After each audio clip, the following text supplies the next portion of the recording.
Let's get it.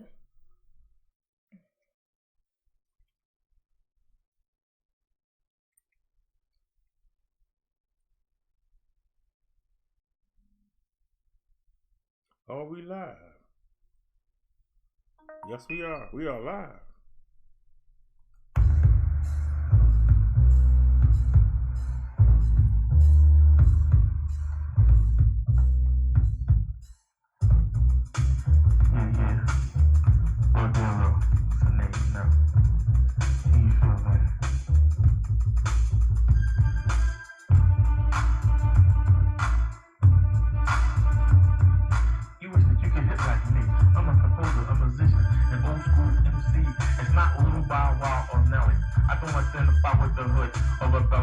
I don't think freaks don't hang on the street corners, but I heard two tracks like Jackie Joyner. You want beats like Steve, DJ Streets and tracks. Wondering how the third do that. I sound stage back straight disco. Next deal with that. I don't listen to no one. Won't follow no one, yet I still come with the flavor. You want some of the hard hitting, which splitting position, which condition. Drop a fellow artist, don't want you records, don't act with me, don't mess with me. I have no equal, so take a pickle, so take clear. You can't handle this hair fuck, you can't smoke me with your rounds and abundance. I could be off. You had no trouble, no endurance. Battling me, you're gonna need insurance. You better get Geico, yo. You wish you could hit like me, be as strong as me, that's as long as me. Thugs spit dishes, girls blow kisses, but can't none of you get with me.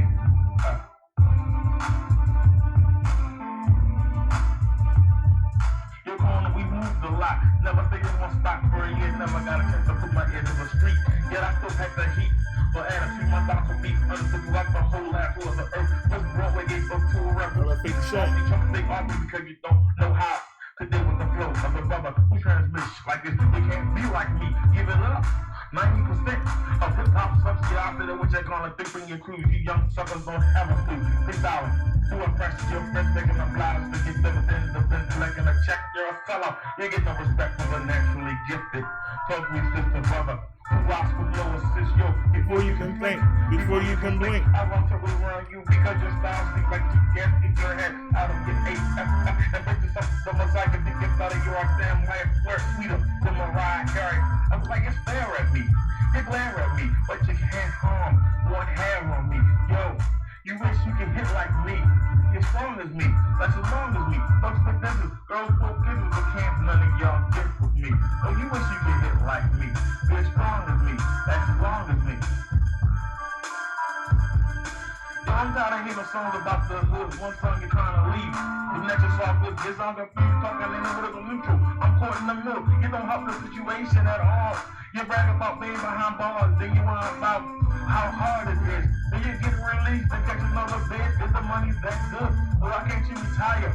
Or walk away? Why do you choose to stay? Put down the dice, don't chase the ice. I'm taking names, I'm taking notes. When it comes to music, yo, I ain't no joke. I hate to break on my glasses, but this is the way I cope. I'm losing hope and people can't be saved, but that's way too unfresh. People brainwashed or inept. So let them be. But you wish you can hit like me, be as strong as me, as long as me.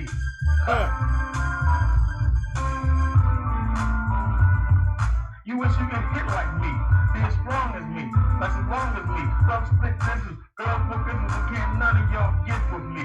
Bro Darrow, the one-man show. And if you didn't know, now you know a little bit more. And like I always say,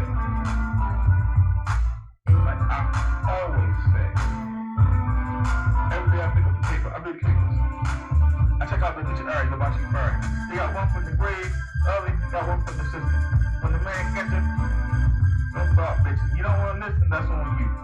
I do what I want to do, you do what you want to do. You reap what you sow. Go Darrow, one man show. If you don't like this. Oops. I didn't mean to start that. But since I did by accident, let's pause it. Hey Naya, happy Tuesday. You know what? I really wasn't feeling well today. And I wasn't even going to come on. But I saw somebody doing something talking about, did Martin Luther King hustle black people? We celebrated the man yesterday. His birthday was the 15th. You wait till the day after we celebrate, which I didn't see anybody, maybe some did, I didn't see him. I didn't see anybody do any kind of tribute to Martin Luther King. But yet, some idiot got a show today, starting 8:15. Did Martin Luther King hustle black people? That's what made me get up. I don't know why I'm sub to that person, but that's what made me get up and say, you know what? You got to do something to counterbalance this foolishness. How you doing, Rita? Because I guarantee you, he's probably got 500 people over there watching him talk this mess. How you doing, Rita? So I said we got to we have to counteract this. And so I'm asking the question today.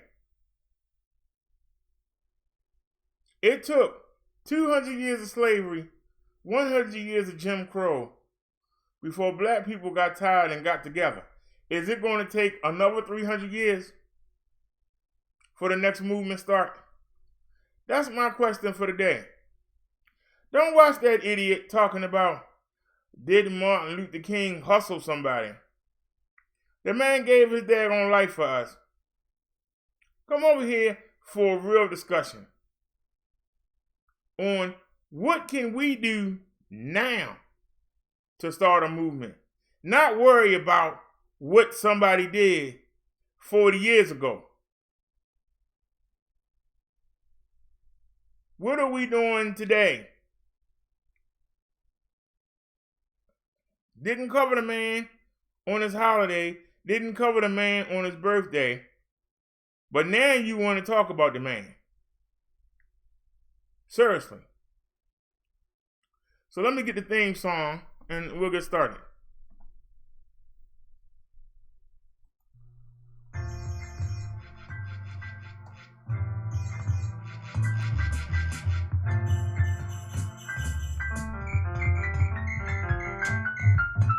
Come on and hold me tight, but all you wanna do is fuss, cuss, argue and fight. See, y'all ain't right. All I wanna do is hold you tight, but all you wanna do is fuss, cuss, argue and fight. I can't help you out with that, but check this out. Take it easy and take it slow. Welcome to the BD show. Take it easy and take it slow. Welcome to the Brother Derrick show. You other YouTubers, y'all straight greasy. Your whack beef videos sound cheesy. Please, somebody release me. Take it easy and take it slow. Welcome to the BD show. Take it easy and take it slow. Welcome to the Brother Derrick show. I ain't stressing, I'm here to teach a lesson. I ain't stressing, I'm here to teach a lesson. I ain't stressing, I'm here to teach a lesson. Keeping you other YouTubers out there guessing. So take it easy and take it slow. Welcome to the BD show. Take it easy and take it slow. Welcome to the Brother Derrick show.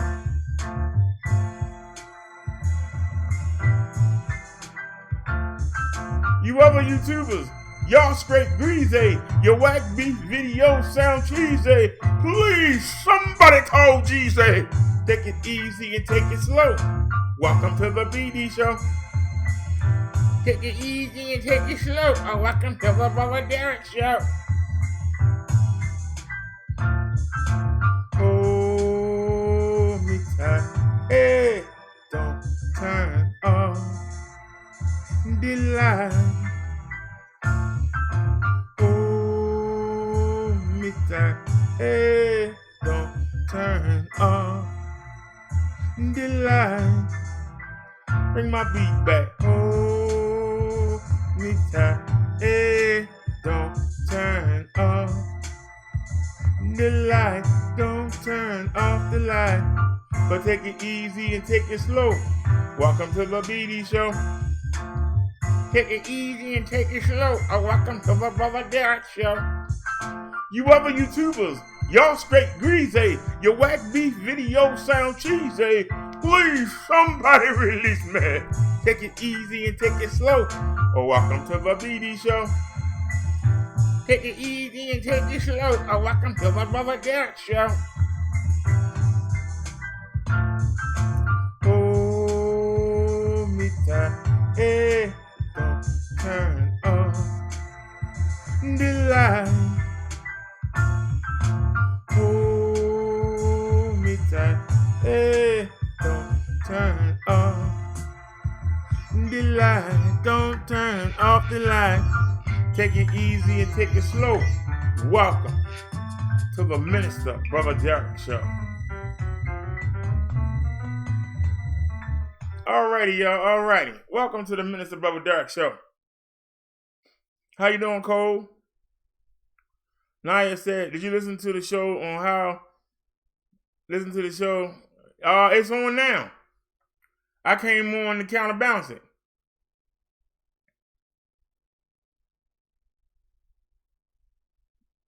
Naya said, how could he hustle those who chose to follow his movement? Cole says, peace, everybody. Naya said, who? She said, Dr. King. Yeah, some dude that's overseas.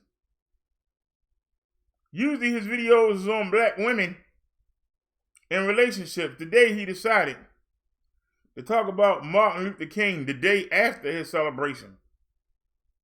A week after his birthday almost. Now he want to talk about Martin Luther King. He want to talk about how he hustled the people. But why don't he go exchange places with Dr. King? You go get in the grave and let him live today. You go jump in the grave and let him live today.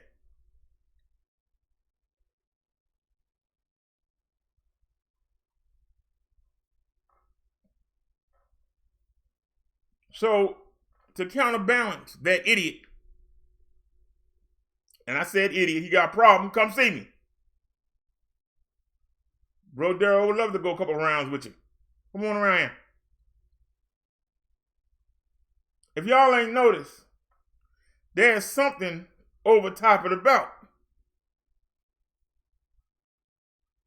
It finally came today. No, it's somebody overseas.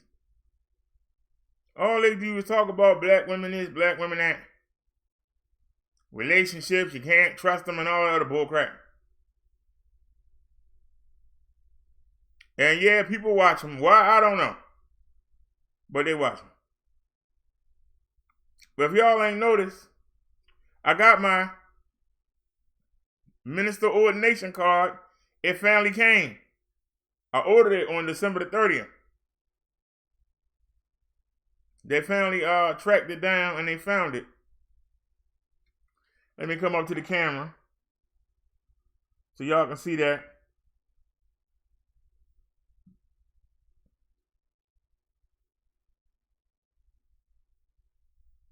Somebody always talking about some belts.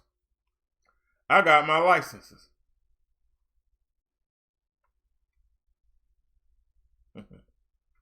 Thank you, Naya. And guess what? Another one coming on the way. So when the other one get here, I'm gonna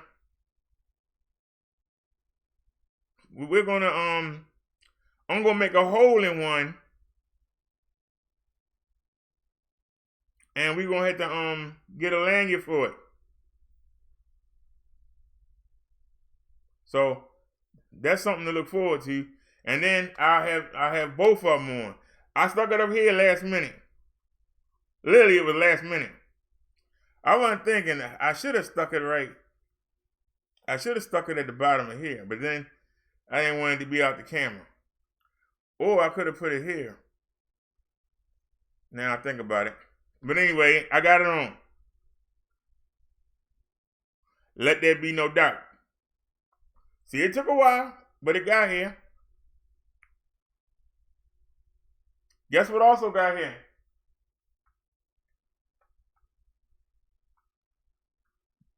I was down to 2, And that's the reason why I was chewing the gum. But they arrived.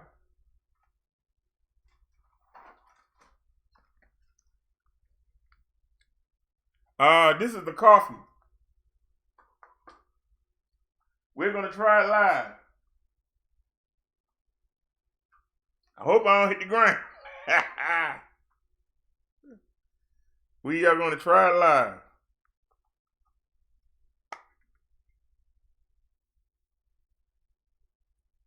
See?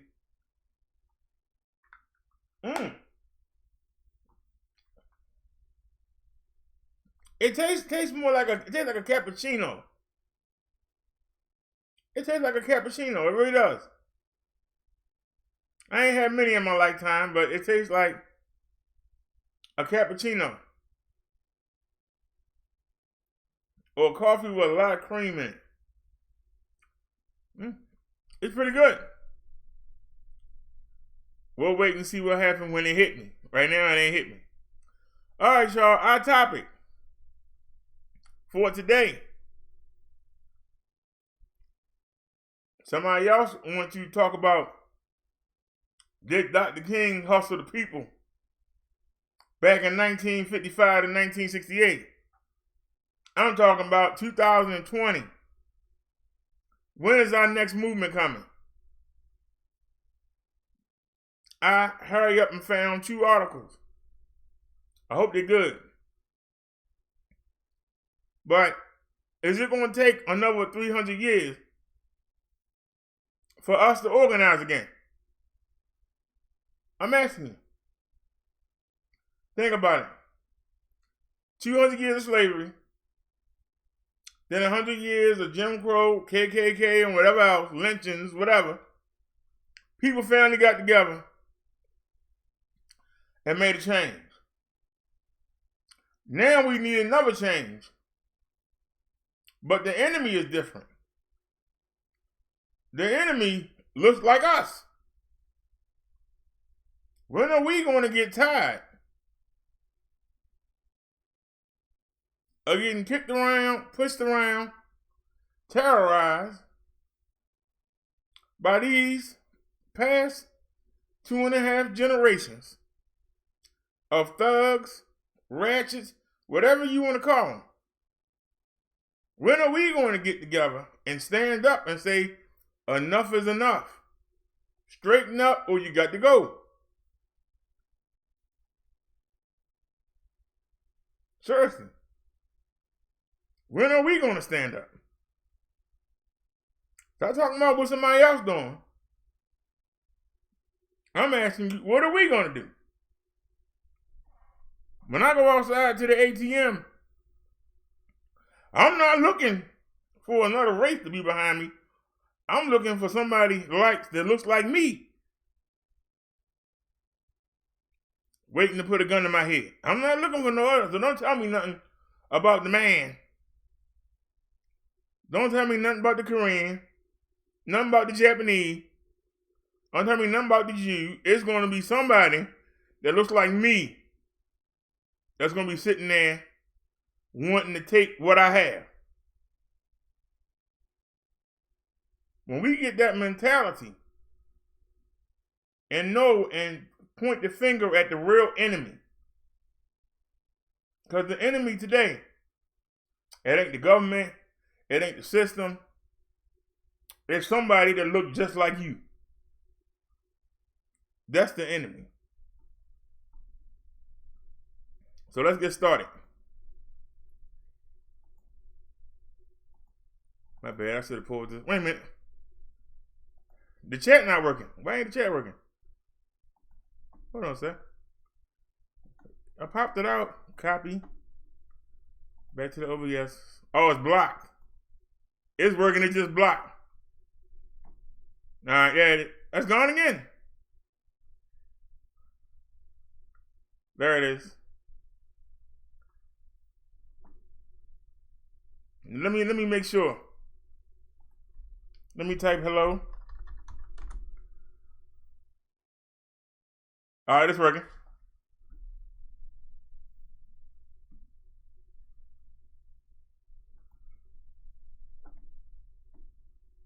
technical difficulties.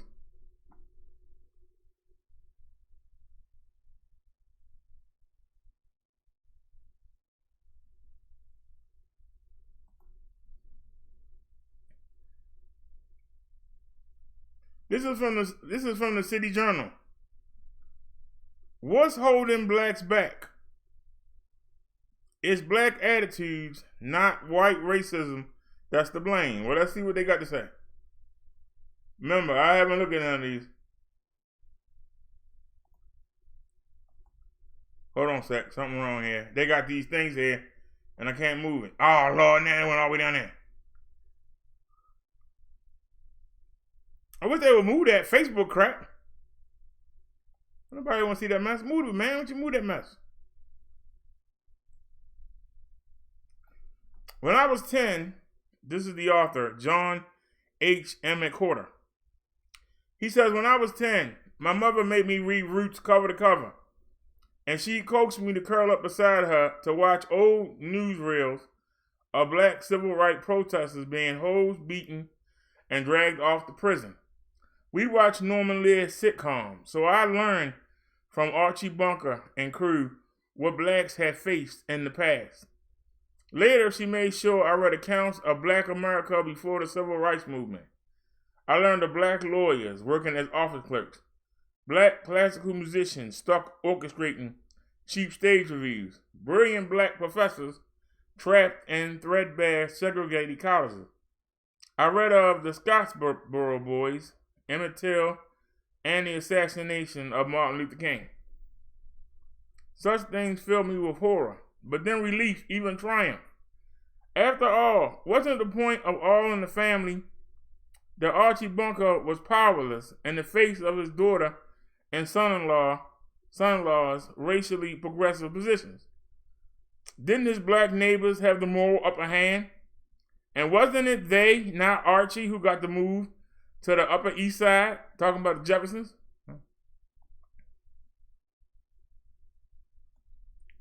By my 20s in the 1990s, I felt grateful and excited to live in times of bracing progress for my race. Yet during the decade, I came to realize that this feeling made me the odd man out among most black Americans. In every race-related debate, whether over Rodney King, O.J. Simpson, the Million Man March, Ebonics, or affirmative action, almost every black person I knew with many backgrounds as comfortable as my own started from the fierce conviction that decades after the Civil Rights Act, Whitey foot remains pressed upon all black Americans' necks. For most black Americans, the rapid increase of the black middle class, of interracial relationships and marriages, and of blacks in prestigious positions has had no bearing on the real estate of black America. Further, they believe whites' inability to grasp the unmistakable reality of oppression is proof of itself of racism, while blacks who question that reality are self-deluded.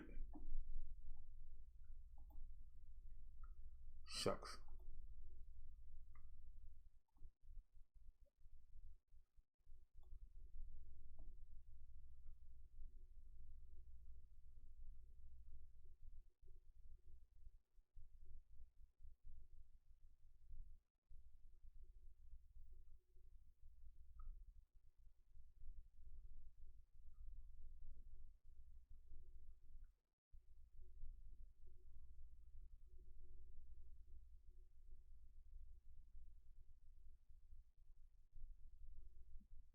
It really took us down.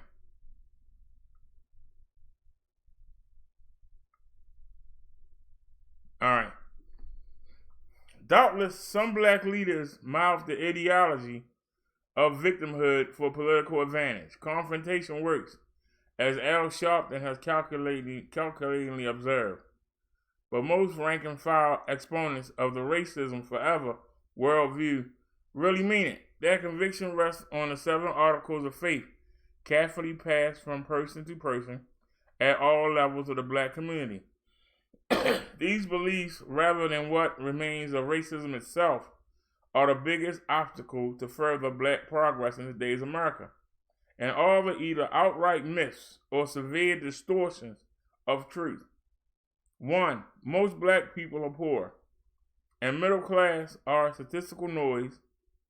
Almost half the blacks surveyed in a Gallup poll suppose that 3 out of 4 black people live in inner cities, yet in 2001, most black people are neither poor nor even close to it. By any estimation, middle-class blacks outnumber poor ones. At last count, only 1 in 5 blacks lived in the inner city. Why do you keep doing that?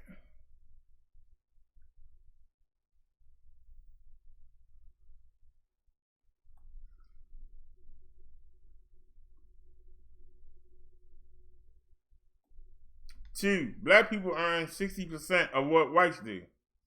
Though accurate as a nationwide median in 1995, this figure is dragged down by the disproportionate number of single black welfare mothers. Black two-parent families earn 87% of what white two-parent families earned in 1995.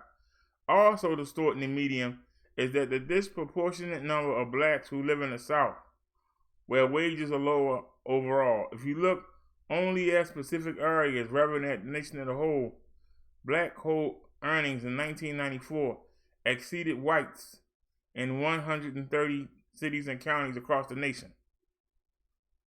3. An epidemic of racist church bombings has swept across the South.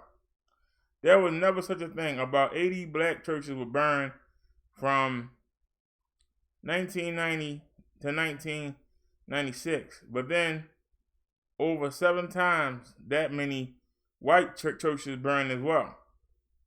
So 80 black churches between 1990 and 1996 were burned, but 7 times that many white churches were burned as well. Wow.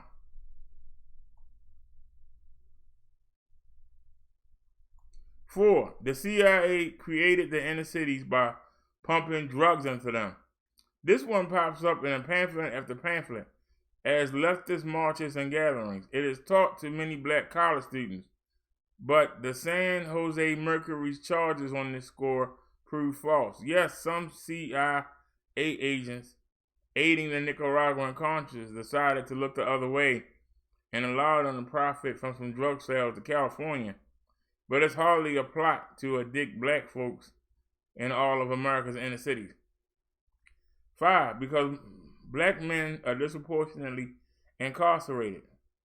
Racism reigns eternal. This belief assumes that blacks do not commit crimes any more frequently than whites, but if black men make up almost 50% of the prison population, they've committed roughly 42% of the violent crimes in 1990, and many studies have shown that when severity of crime and past record are taken into account, there is no bias against blacks in the criminal justice system.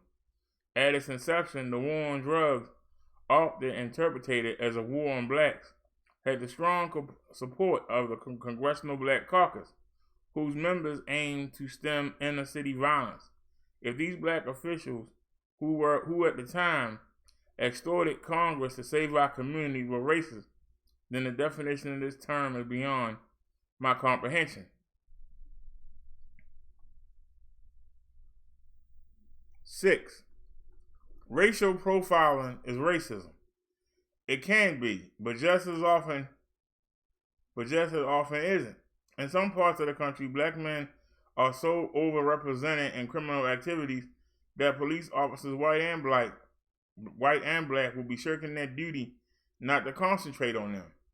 Sure, sometimes profiling ends up detaining more blacks than the rate of conviction for targeted crime justifies, as with drivers recently stopped and searched for drugs in New Jersey. But even here, officers generally have acted less out of hatred than out of pragmatic assessment that they can fill their quotas faster by focusing on a group that commits a disproportionate share of crime. Inappropriate, yes, and widely condemned as such. Indication number 6674 that racism is on the wane.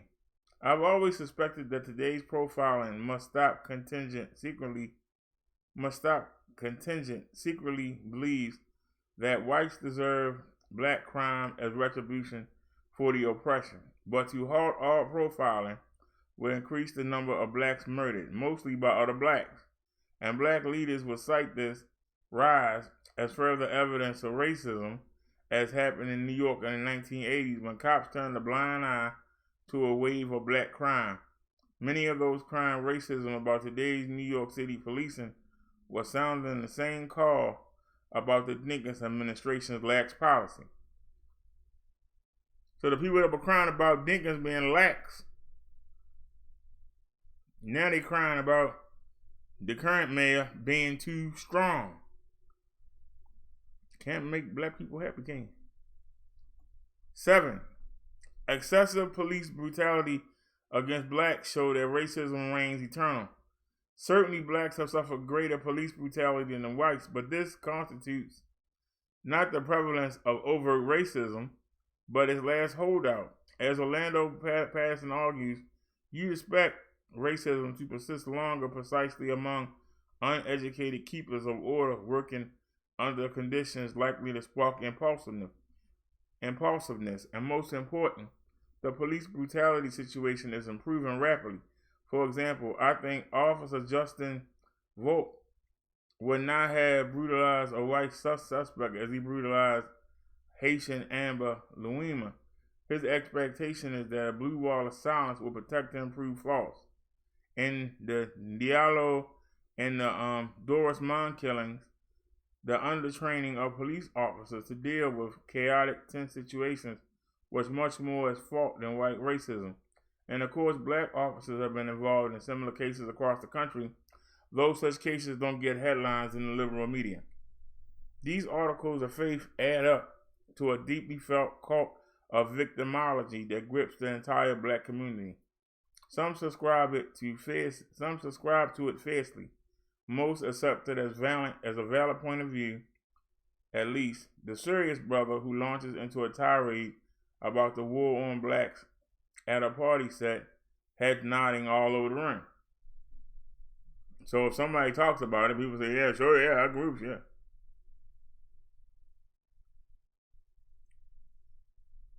You think that a group committed to advancement would avoid such an excessive focus on the negative, especially when the negative steadily fades from year to year. But blacks inevitably suffer from a classic post-colonial inferiority complex. Like insecure people everywhere, they are driven by a private sense of personal inadequacy to seek imaginary obstacles to their success supposedly planted by others. Once the 1968 Kerner Commission report fueled that tendency by posting that American racism was institutional, systematic matter rather than merely a personal one. Black leaders and thinkers, hearted by the oppressor's lie that blacks were inferior, worked obsessively to find evidence, often fantasy, of the system's evils. It's long. In the grip of this seductive ideology, blacks have made the immobilizing assumption that individual initiative can lead only to failure, and with only a few exceptionally gifted or lucky exceptions. Yet many groups have triumphed over similar or worse obstacles, including millions of Caribbean and African immigrants in America, from Colin Powell to the thousands of Caribbean children succeeding in precisely the crumbling schools where black American kids fail.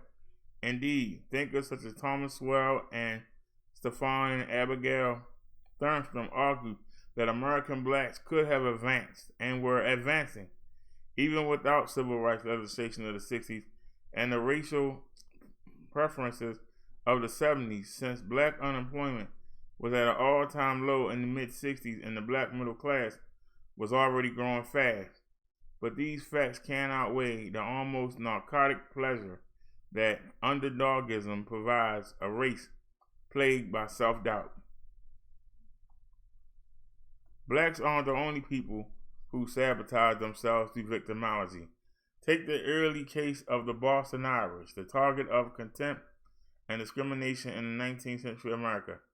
By the 1920s, when anti-Irish bigotry had receded greatly, historical memory allowed Mayor James Michael Curley to maintain power by stoking Irish resentment, very like today's black resentment. Curley found anti-Irish settlement everywhere. Merit hiring systems were anti-Irish. Anglo-Saxon culture was fatally diseased.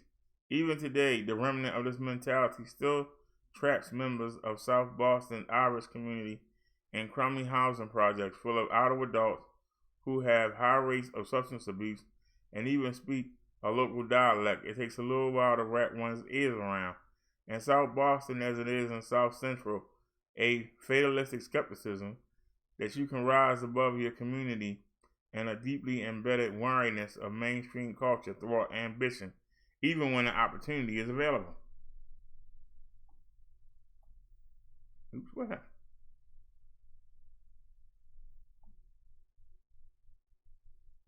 The victimology cult has in turn engendered a cult of black separatism, inspired by the Black Power movement of the 1960s, which violently rejected whites as terminally evil. Today's separatism, in the same vein, flirts disastrously with the idea because white racism ineluctably drives black people outside the bounds of civic virtue. Blacks shouldn't be seriously punished or morally condemned for criminal behavior. Black transgressions is understandable, even cool. A typical consequence of this view was the fetting of the 4 black youths who maimed several people in Los Angeles after the Rodney King verdict, with the Nation of Islam setting up a defense fund for the LA 4. The most recent manifestation of the idea was Jesse Jackson's intervention when a Decatur, Illinois high school suspended for 2 years 7 black teenagers who were injured by bystanders during a gang fight at a school football game.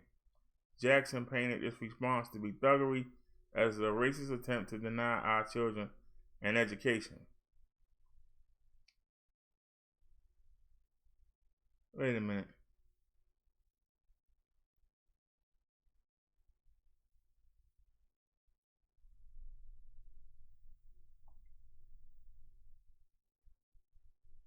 The worst result of the sense that black America is fundamentally separate round is a widespread cult of intellectualism. Consider the data. Even in middle-class suburbs, increasingly numbers of middle-class black students tend to cluster at the bottoms of their schools in grades and test scores. Black students whose parents earn $70,000 a year or more make median SAT scores lower than impoverished white students whose parents make $6,000 a year or less, while black students whose parents both have graduate degrees make mean SAT scores lower than white students whose parents only completed high school. Why? All through modern black American culture, even throughout black academia, the belief prevails that learning for learning's sake is a white affair and is therefore inherently disloyal to a proper black identity. Studying black-related issues is okay because learning about oneself is authentic, but this impulse also implicitly classifies science as irrelevant, which is the direct cause of the underrepresentation of minorities in the hard sciences. Hold on. The sense that the properly black person only delves into topics related to himself is also why you can count on one hand the number of books by black Americans that are not on racial topics. The belief that blacks and school don't go together has its root in slavery's refusal to let blacks be educated. But it gained strength in the mid-1960s when black separatism rejected traits associated with whites as alien, and black students in this spirit began teasing their fellows who strove to excel in school as acting white. Yup, a much harsher taunt than merely dismissing them as nerds. When I was 4, this was my very first memory. A group of black kids in the neighborhood stopped me and asked me to spell a word. When I did, one of them directed his little sister to hit me repeatedly. I later watched a friend of mine treated similarly for answering such questions as, how far is it from New Jersey to Florida? And I'll never forget being asked by one of his tormentors, are you smart? In the menacing tone you'd ask, did you steal my money? So the same way you'd ask somebody, did they take your money? He was being asked, are you smart? Like if he said yeah, he was going to beat you up. The acting white charge, which applies that you think yourself different from and better than your peers, is the prime reason that blacks do poorly in school. The gifted black student quickly faces a choice between peer group acceptance and an intellectual achievement. Most, out of an utterly human impulse, choose the former. Even if they open themselves to schooling in college or later, their performance all too often permanently suffers from the message they long ago internalized that the school thing is an add-on, not a mix-in. The prevailing orthology lays the blame on other factors, of course, but none of them withstand scrutiny. The fact that children of working poor immigrants, including black Caribbeans and African immigrants, often do well in school disproves the claim that their working class roots deny today's newly middle class blacks the cultural capital to teach their children to excel in school. The success of Southeast Asian immigrant children in the same terrible inner city schools in which black students fail disproves the Jonathan Kozol gospel that it is the savage inequality of school funding that makes kids fail. Though Kozol's followers counter that the immigrants are an appropriate comparison because they are a self-selected population. Rich in initiative, Latinos are also self-selected immigrants, yet lag behind in school. Wait a minute.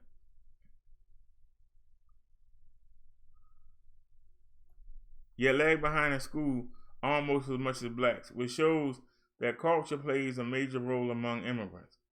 Finally, educators often assert that white teachers are biased against black children, dousing their initiative early on and then tracking them away from advanced placement classes. However, studies repeatedly suggest that teachers track based on demonstrated ability, and again, black, Caribbean, and African children do fine despite presumably suffering the same treatment as native-born blacks. Finally, what of Claude Steele's influential argument that middle-class black students underachieve in school because of confirming the stereotype of black mental inferiority makes them choke up on tests? I know from my own experience that there's a grain of truth in this argument, but a tiny grain. After all, college assessments are not composed to test racial abilities, and all these conventional arguments neglect the elephant sitting in the middle of the room. If black students who try to achieve in school get sharply teased for it and threatened with ostracism, why would we not expect this to be the main cause of their academic unachievement? Man, it's long. One well-studied case decisively confutes all conventional arguments in Tony suburban Shaker Heights, Ohio, funding its generous support programs aimed at black students. About half of the student population, not an alienated minority, abound. There is no ability tracking. Students track themselves, and such racism can be found is too intermittent to destroy the academic curiosity of a human being of normal resilience. Yet blacks there cluster at the very bottom of the school, and black students report that they come up against the acting white charge whenever they try to excel. One girl interviewed their knuckle under to the teasing and saw her grades plummet, while white students interviewed talked about how in many of their cliques doing well in school was cool.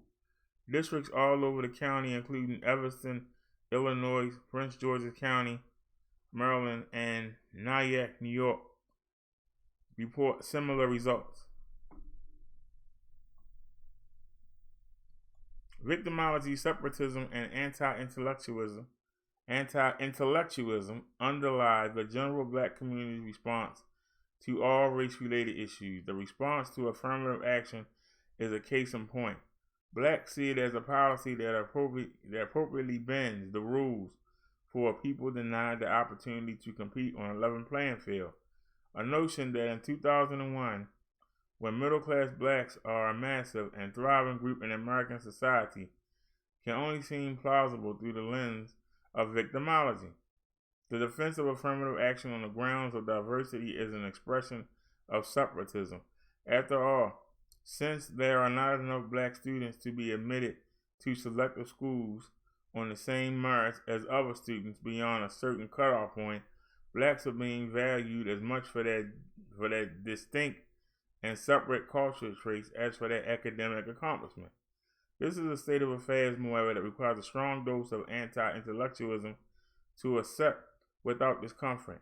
At the same time, intellectualism rests content with the flimsy reasoning behind all defenses of affirmative action that because black students are overrepresented in underfunded schools, for example, it is immoral for colleges to require a top quality dossier from a black child of a doctor and a corporate manager, or that, as William Bowen and Derrick both argue in the sickeningly overpraised The Shape of the River, affirmative action ought to be continued indefinitely because its first generations of beneficiaries didn't mind it and are happy with their lives. Today, though, these three thought patterns impede black advancement much more than racism and dysfunctional inner cities. Corporate glass ceilings and black educational underachievement will persist until such thinking disappears. In my experience, trying to show how many African Americans how mistaken and counterproductive these ideas is like trying to produce a religious person that God does not exist. The sentiments are beyond the reach of a rational civil discourse. After I gave a talk at a black bookstore outlining why the conventional explanations for black students' underperformance don't hold water, a matriarchal figure simply dismissed my argument by pronouncing that America is set against black students, period, to the applause of the entire room. Time magazine's Jackie Wright wrote a disparaging review of my new book, Losing Race. Come on, Professor, was simply repeated the traditional explanations on what hold black students back, as if he hadn't been able to take in my chapter's argument just these points. During the talk I gave on the book, one black school teacher kept interrupting to insist fantastically that when black students accuse others of acting white, they are criticizing these students for not teaching their peers how to excel in school as well. There was a time when fighting and decrying institutional racism was the main task at hand, and blacks of my generation owe a debt of gratitude to those who did it. Our comfortable lives would be impossible without their efforts. Today, though, these people are well-intentioned relics of another era. An era they in the moment helped us to get past. Our main concern must be with new generations who can fulfill their potential only in an America where victimology, separatism, and anti-intellectualism don't flourish among black Americans. There are two main paths to this goal. First, it's time for well-intentioned whites to stop pardoning as understandable the worst of human nature whenever black people exhibit it. The person one pities is a person one may like but does not truly respect. Certainly, whites must keep extirpating vestiges of racism even within their own souls, but for David Howard to concur with his firing by the Washington mayor, Anthony Williams, for using the word, y'all can read that, it's the N-word, is condescension, not compassion.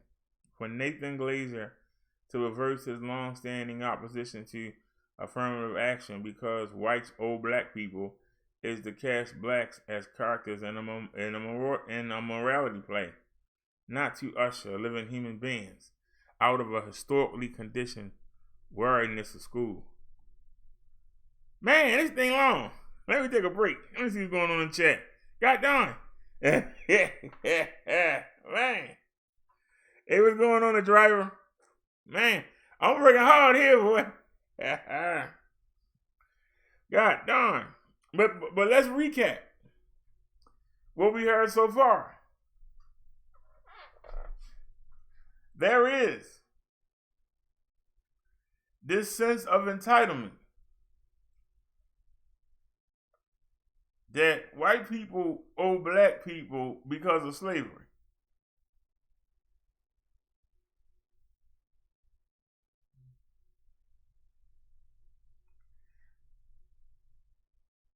The thing that kills that is all white people didn't own slaves. So why should all white people be responsible for slavery? That's one. Two, nobody living in 2020 has ever been enslaved. So if you've never been enslaved, how can you cry about slavery? Number three, it is true.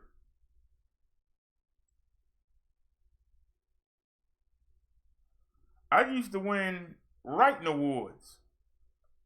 They used to give us gift certificates. Normally 1 month of the year, every weekend we was at McDonald's because I would win the writing essays.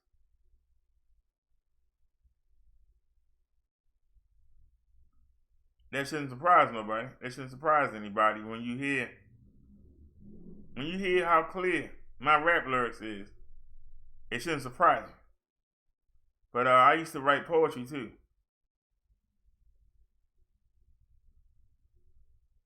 They used to want to beat me up and take my McDonald's certificates. You trying to be white? You trying to show us up? It makes you afraid to raise your hands. It makes you afraid to raise your hand in class.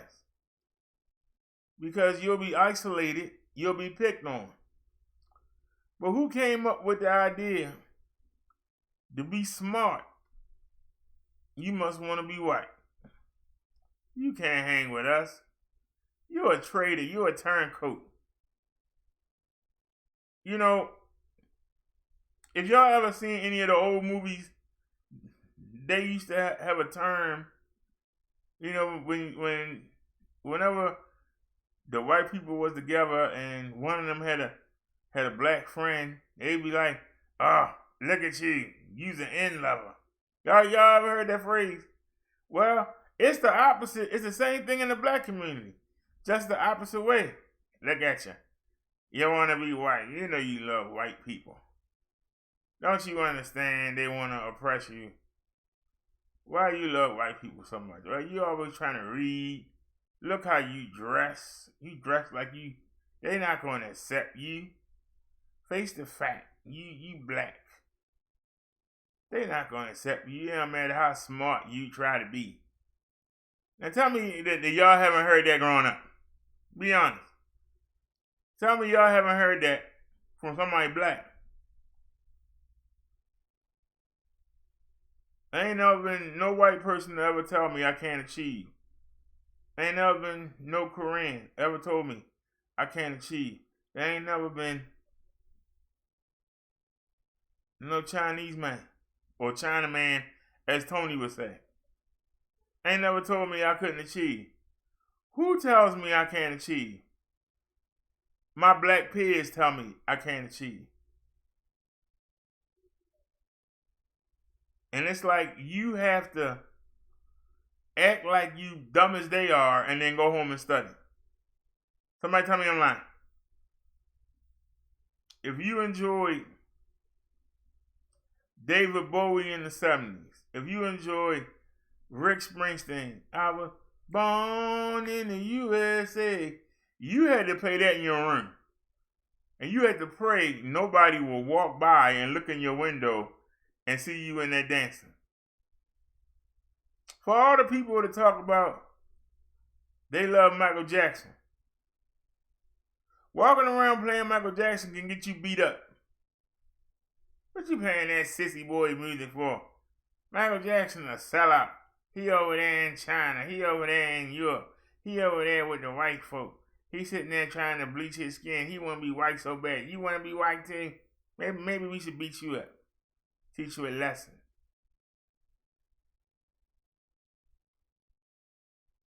The driver says blacks own slaves and no one talks about black slave owners. You're right.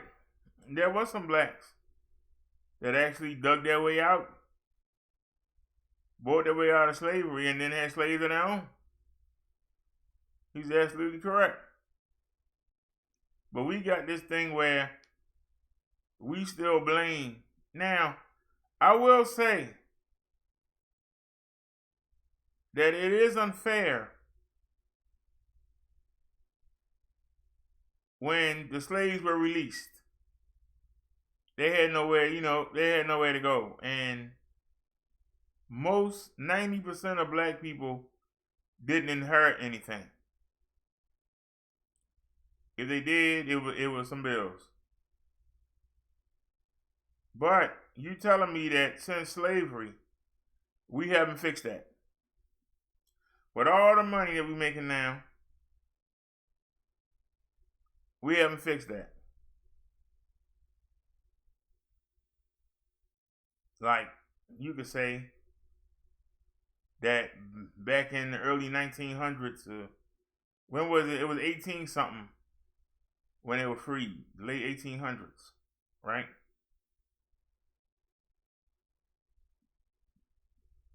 The kids of those parents probably didn't inherit anything. But you telling me that in the 100 and something years since, we still crying about not being able to inherit something?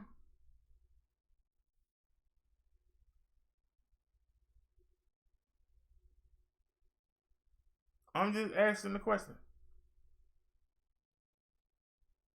So you hate white people because they leave their kids an inheritance. House, car, money.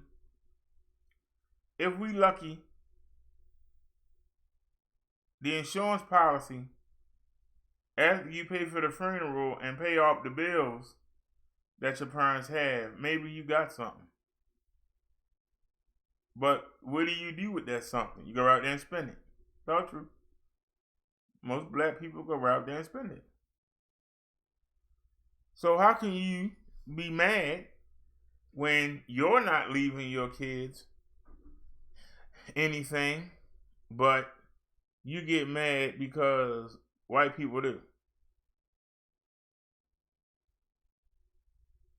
How do you explain the fact that immigrants come over here and go to the same bare bone schools that native black people attend, but how come people from other countries can come over here and do better than our kids that been here the whole time?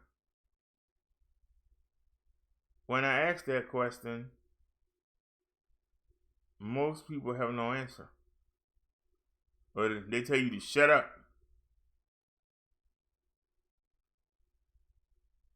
Cause I was a little smart mouth, and I would ask them questions. I'd be like, why are you working for Mr. Wu? Why don't you own a store?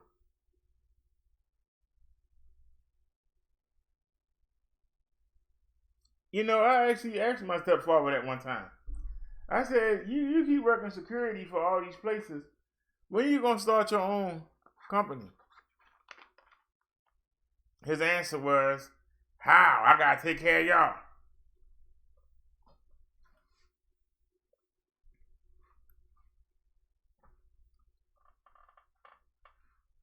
That was his answer.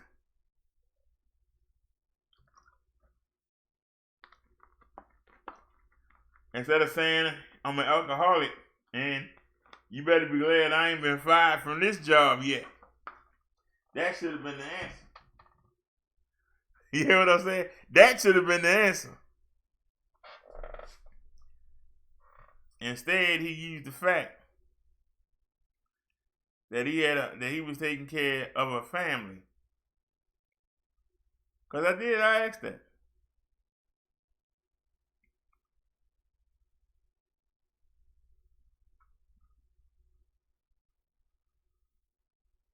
But let's get back to this key. If you are intelligent, the only time being intelligent is a good thing in the black community is if you can figure out a way to get somebody out of trouble. Then I'm glad you're smart. Yeah, we're the smart one there. He can figure it out for us. That's when they won't be smart.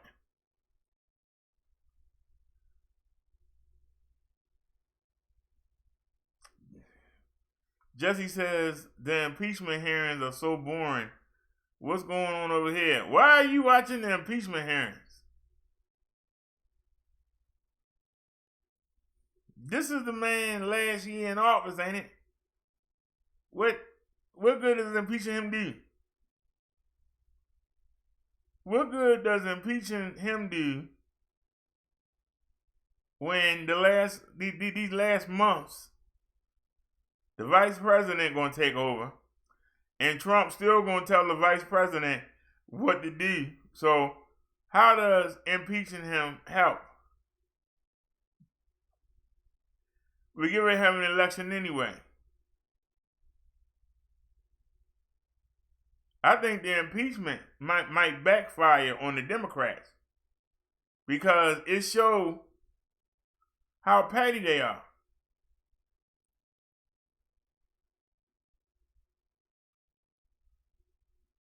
Think about it for a second.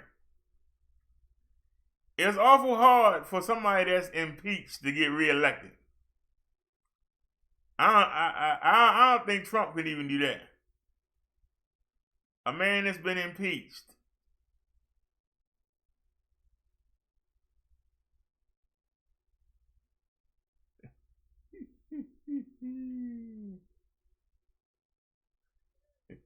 No, we not. The topic of the day is when are we going to have the next movement in the black community? Is it going to take another 300 years? It took 200 years of slavery. It took 100 years of Jim Crow before black people finally got together and made some changes. Now we got a new enemy. The enemy is not the system. The new enemy is not racism. The enemy is not the white man. The enemy is the black man that look like you, that lost. That's your enemy. And this is going to take 300 years of being terrorized by this enemy before we finally get together and cause a movement. That's my question.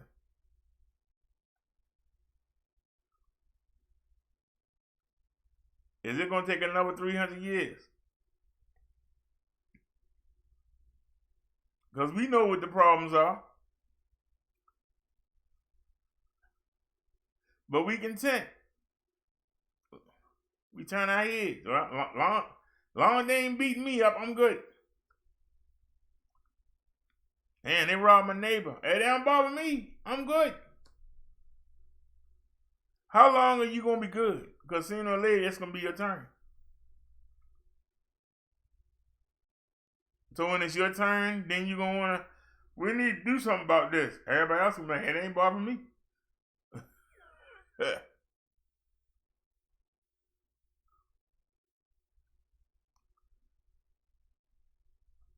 Denver says the next movement involves X-Lax in the black community.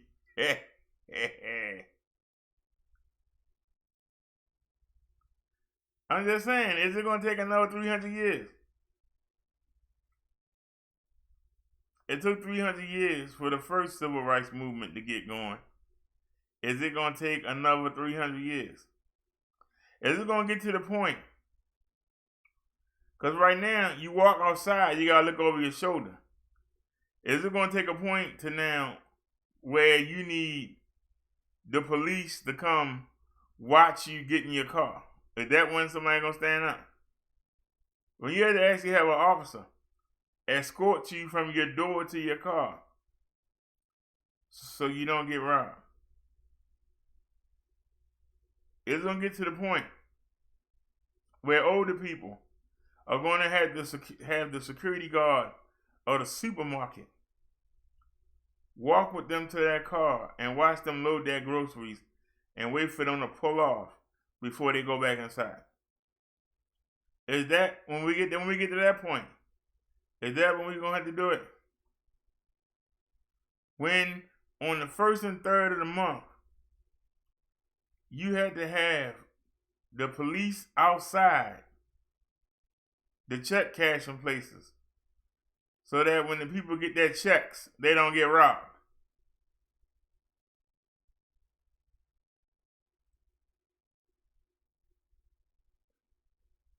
When will we get tired?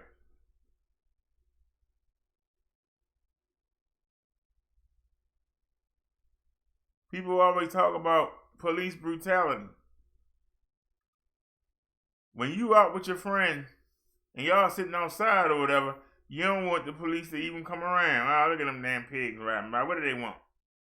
But then when something happened, y'all the first ones to say, call the police. Did you call the police? But you don't want them around. But then you get in trouble, then you call them.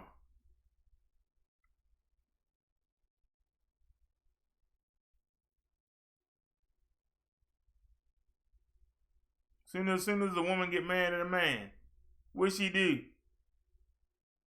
She called the police.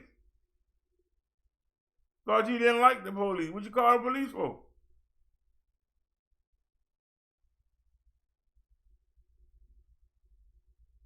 It's that kind of backwards thinking. Remember yesterday I was talking about the clothes? The man mentioned it in that story.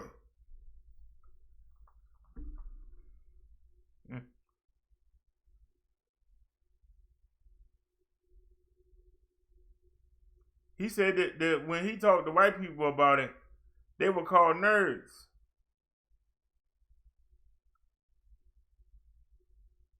In our community, it's something worse. You trying to act white. You're dressing white. You're acting white. You're trying to be intelligent like you white.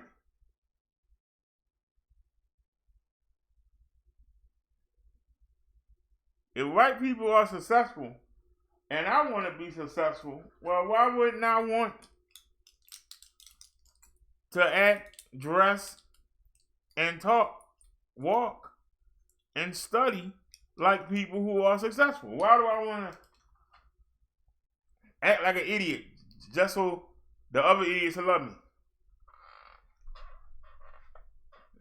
Somebody explain how that makes sense.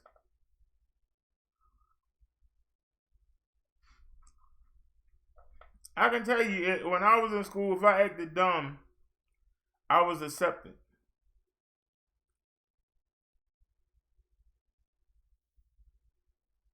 And the kids would get mad at me, and they would say, how come you get such good grades? And I would have to think fast. You know, I'd be guessing. I don't know, I'm just lucky. I'm just lucky. It ain't going to last for long, but it's lasting right now. And they go, oh, well, how dumb he was. They go, oh, yeah. I remember an episode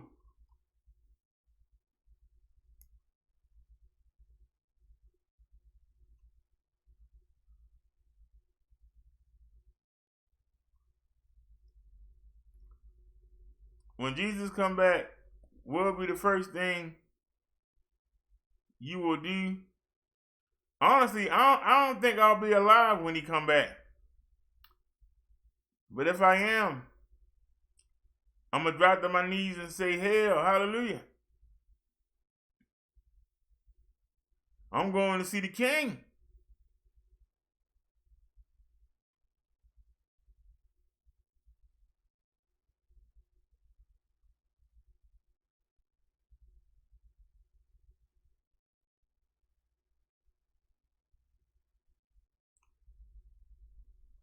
Oh, Naya, I've been watching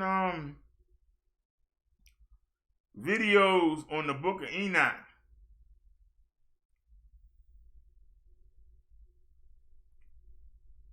Oh, Lord, that thing is long.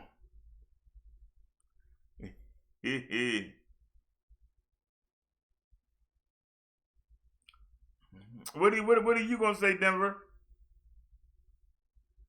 What are you gonna how you gonna outrun Jesus, Cole? Where you gonna run to?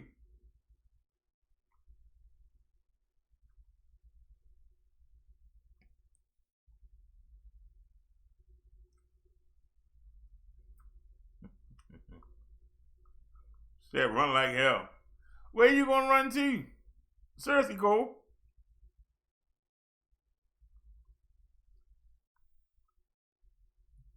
The man created the planet. Where you gonna hide at? I'm just asking.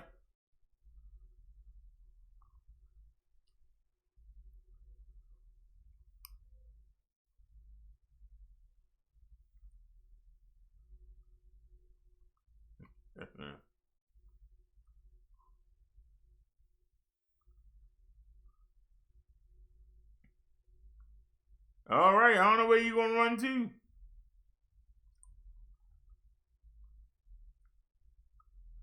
Because the earth gonna be destroyed and made anew. So wherever you hide, you gonna be destroyed with the old earth.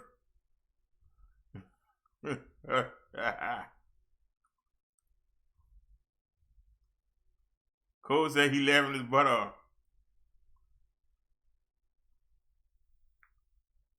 The earth is going to give all the people up. So, yeah, you're going to find yourself rising like, hello, I tried to run, but hey, how you doing there, Jesus?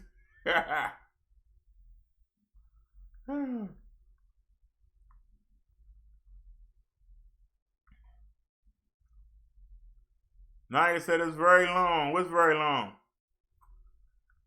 I'm talking to y'all because I'm stalling. I'm letting my throat rest. It's been a long article.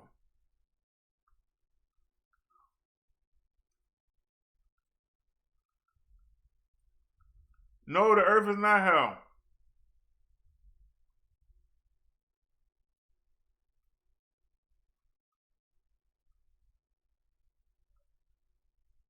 Hell is where you go when you die.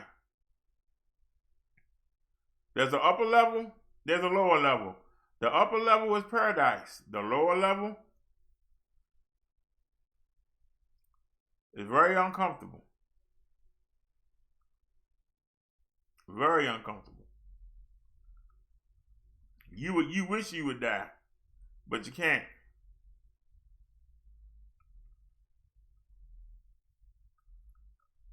Hell is a jail spy. The upper level, what Jesus calls paradise, that's a spy.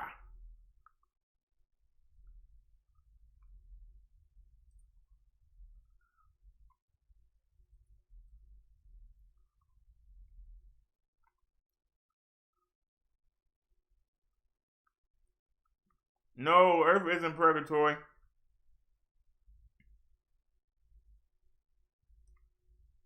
Purgatory is actually a name that Catholics came up with.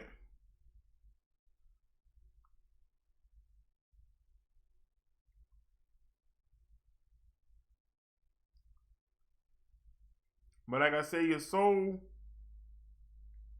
your spirit, whatever you want to call it, the Holy Ghost, whatever you want to call it, when you die and it leaves your body, that's where it goes and it's stored there. It's like a prison. Except the upper level is like a spa, and the lower level is agony and the gnashing the teeth. And you're burning all the time, and you kill for a drink of water, and you wish that you would just burn up, but you don't. And it's like that until we all line up. The people that's in the top part, they lounging. They living it up.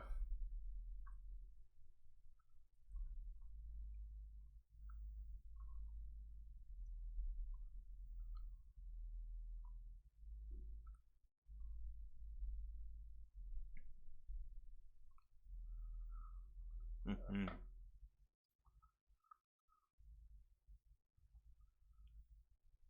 Yeah, well, like I told you, the Catholics had a reason.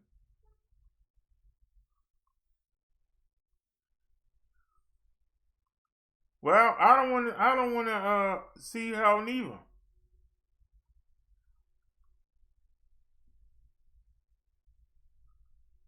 But I tell you something. Tomorrow we start. Naya asked us to look at the Book of Enoch. It's gonna take us until the middle of February to get through it. It is long. But let me tell you, it says some stuff that I understand why it's not in the Bible, but man.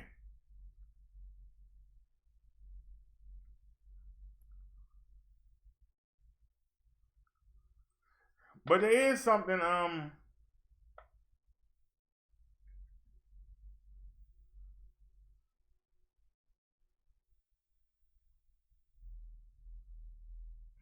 little bit that I saw said something about there being different angels. An angel to take care of the moon, an angel to take care of the sun, an angel to take care of the water. It's like,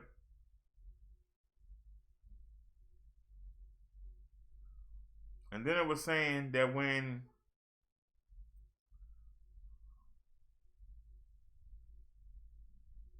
that the angels who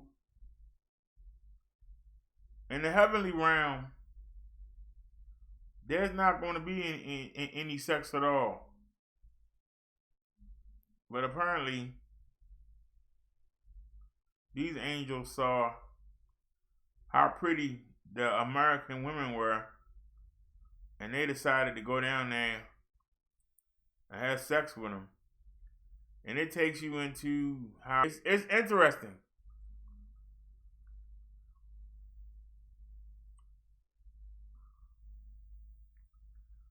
Yeah, the Book of Jubilee. I've never heard of the Book of Jubilee.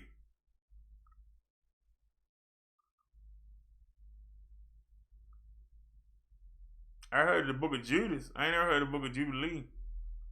I know the book of the infancy of Thomas, the Gospel of Philip, the Gospel of Peter, the Gospel of Mary, Gospel of Judas. I ain't never heard of.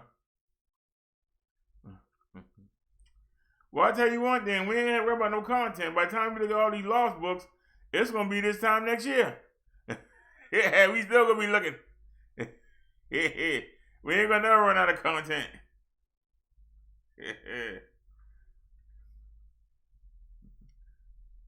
I hope my voice hold up. I might actually have to have somebody call in and read.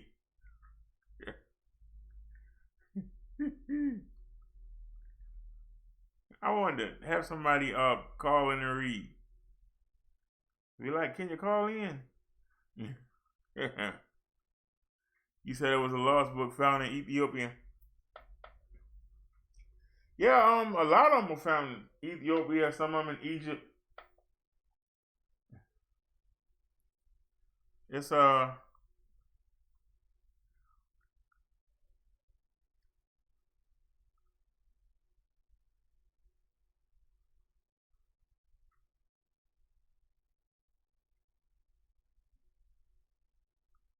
y'all know how I'm always talking about how some YouTubers gotta come on here and holler all the time and be arguing and beefing all the time. Do you know somebody sent me a clip of Sotomayor saying the exact same thing? And then he said, but see, that's why they can't be like me, because even when I'm hollering and yelling and picking on people, that I'm still entertaining. And that's why people come watch me.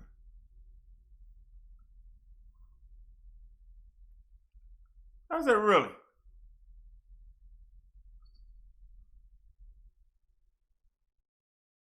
If you have to put yourself in there because you do what you accuse them of doing, you admit you know better. You just have more people watching. That's what you're admitting. You're not admitting that you're better than them. You're just admitting that more people watching.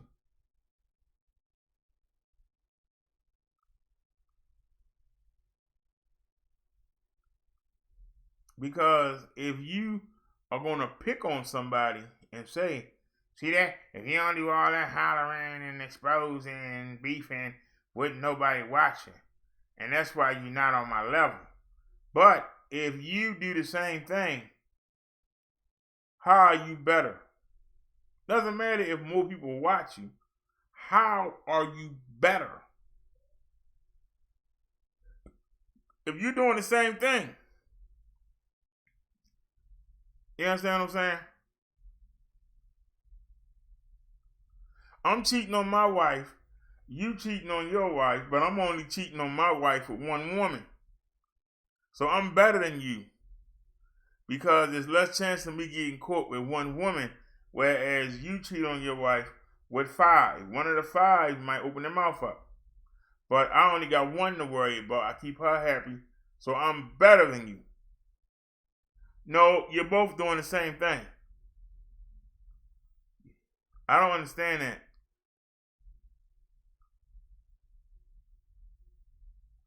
They were like a drug dealer saying, I'm better than other drug dealers because I won't sell to old ladies. I'm better because if there's a woman that wants crack and I don't want to have sex with her, I won't do anything to her. But until you get to that point, I'll sell to you. But because I won't cross that line, you know, when they start saying I'll do this for you, I'll do that for you, that makes me better. No, it don't. You still a drug dealer. How are you better?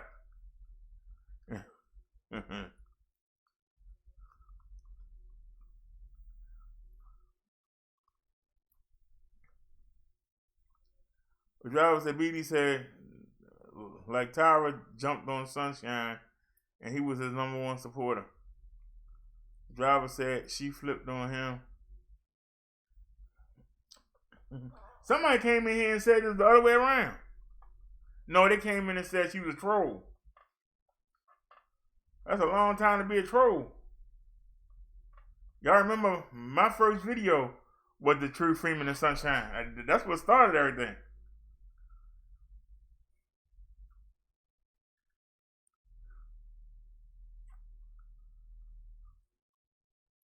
That's why I found it so funny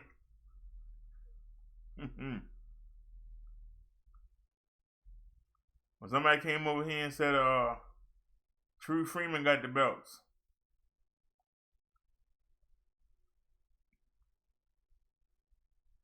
I showed about 15 videos that he ain't answered yet.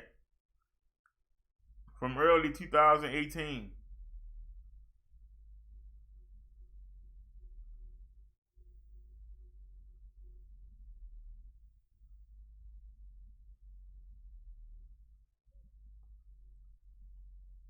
That's just what's on his channel. I deleted a lot of them and I got some on the other channels. But my point was, before I saw them screenshots of what Tommy said about me, I was destroying True Freeman. So how the heck True Freeman got anything? I came into the sector from out of nowhere and destroyed that man. He came over here today. I got 15 questions that he ain't answered from early 2018.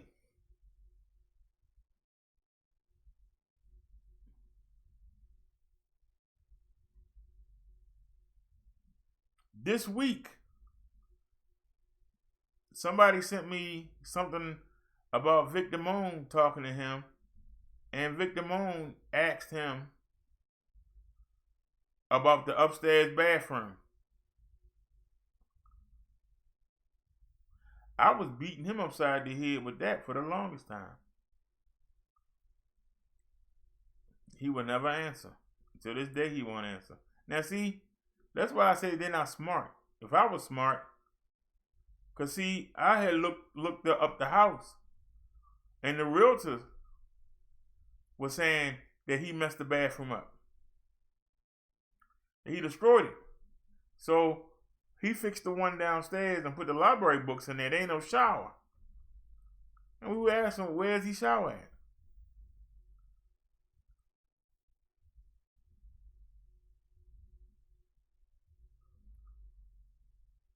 And it was hitting him upside the head about the shower that made him say that he showered with Dawn detergent because of the grease. That he would take a hose and stand in something and he would spray himself off and he would use Dawn dish detergent. Anybody remember that? That came because of the pressure I was putting on him. He still ain't shown that bathroom.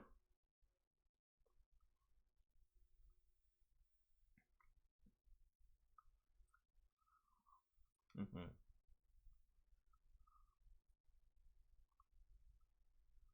You said You said Tyra said she crossed him. Denver says BD his whole chat of trolls. Everybody knows it except him. Denver says when he goes live there, 3 others shows streaming him. 3 other shows stream him. Driver said now Vic and King Kong are beefing. Ain't Vic beefing with everybody? Yeah, the house is 110 years, built in 1910.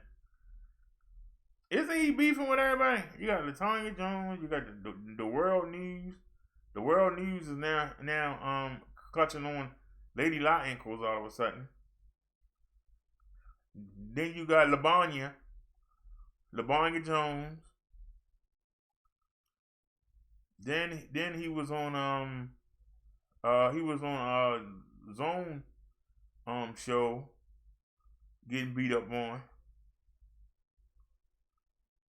Is there anybody he ain't beefing with?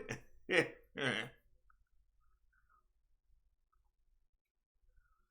The driver said, BD, I was told by an old person that Dawn was good to wash with. Naya says, it's strange to want to see a person's bathroom. Well, he forever showing you his living room. He show you his kitchen.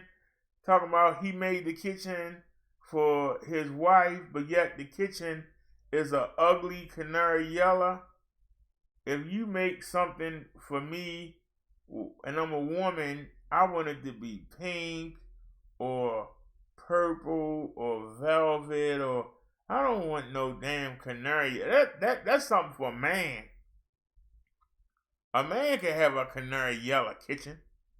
a man can have a canary yellow bathroom.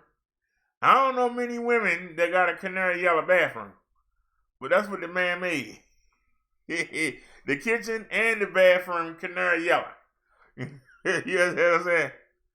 What but Naya, what's more important is, if I was calling him out about that, why wouldn't he fix it? And go up there and say, see, y'all lying. I told y'all I had a bathroom. He fixed the one downstairs. Why he won't show the one upstairs?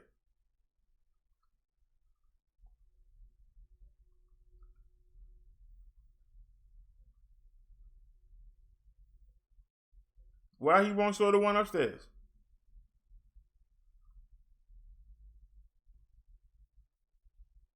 So I accused him of that in January of 18, and we in January of 19. No, we in January of 2020. Whoa, it's been 2 years. He still ain't showed that bathroom. Do I think the wife lived there? No, and I said it many a day. Ain't no woman gonna have no damn canary yellow kitchen. I'm sorry. It wasn't the fact he always bragging about him fixing the house up. But it was documentation where the realtors was angry. You know he don't own that house. He sat there and destroyed the bathroom. How you sell a house with no bathroom? And he just squatted there. He said intimate areas are not to be shown. Well, you have to realize, okay, and just like I got him for when he was sitting there in a skull cap. You know what a skull cap is, right? A winter ski cap. He was sitting there, he showed himself live, and he was sitting in the house, live streaming, with a daggone skull cap on. Now, it was the winter time. When you go outside, you put on a skull cap. Like, y'all see me put a skull cap on when I go outside, right? Remember, we got the Raven skull cap? Somebody asked him in the chat, why are you sitting there live streaming in a skull cap? Don't you have the heat on? Yeah, I got the heat on. I ain't got no heat on. Yeah, let me go show you. Let me go show you the furnace. So he wouldn't cut the light on, but he went downstairs and the phone stayed dark. He said, oh, darn. He came back upstairs, hit the switch, and then, boy, I beat him up with that one. Oh, that was classic right there. A lot of people didn't catch that, but I did. Oh. You said BD, a lot of homes had the bathroom outside in the backyard. No, he had a bathroom in there. He tore it up.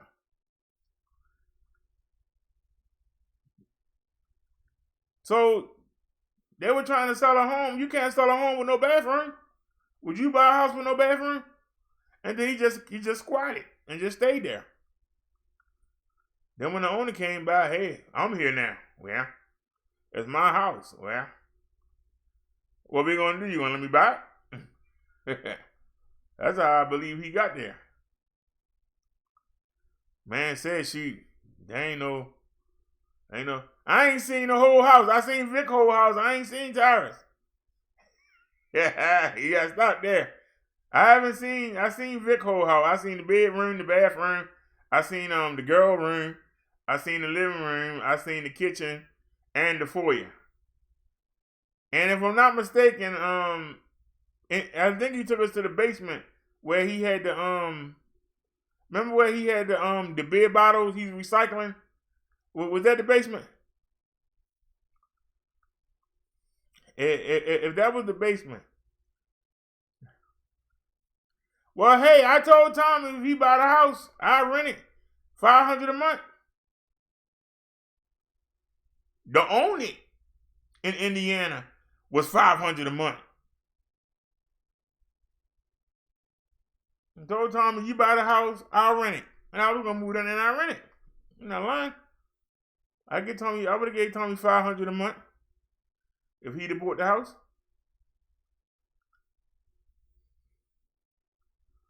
I'd be live streaming right there where he sit at.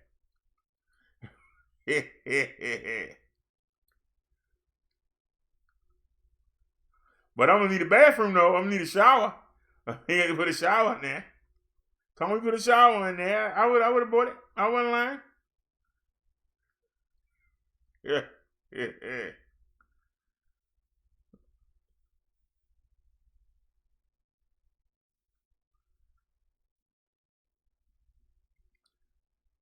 See, I said for months.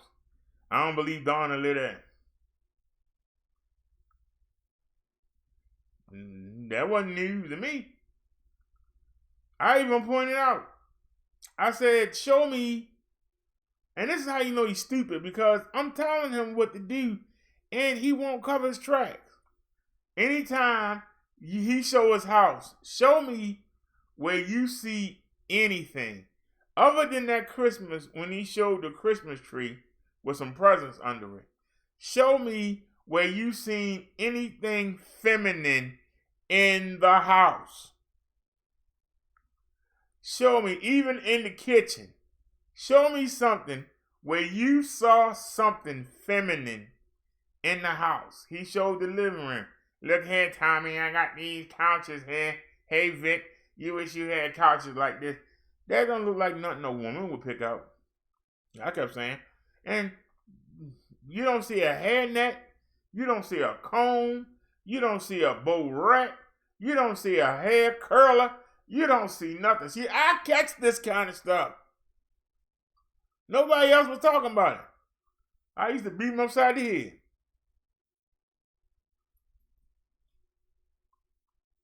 Same thing with the woman in Atlanta.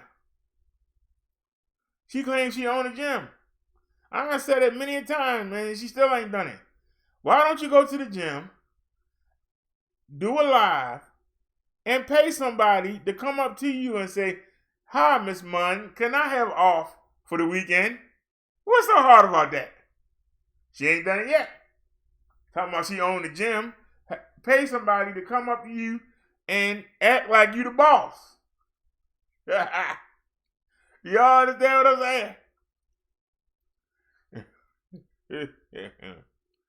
I ain't saying she don't go by there. I just don't believe she did that. I remember when he lied and said that he beat the guy up and had the gun on him and all that stuff, and the police had to come get him. He had the guy up against a pole. He had to chase the guy, trying to be a hero. And then the army got the police report, and the police report said that they came and got the guy back at the restaurant.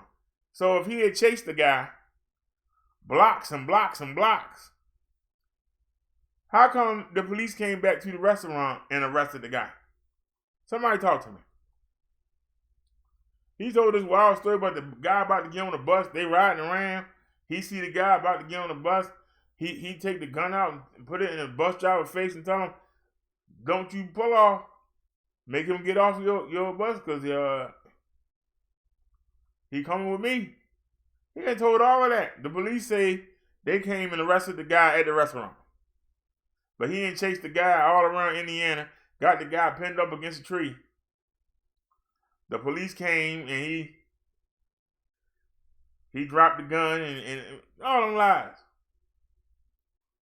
Right? Then they come to find out Donna got a separate address that he got. You living with somebody for 22 years, how you got separate addresses for 22 years? Not a year or two, 22 years. How you got different addresses? You understand what I'm saying?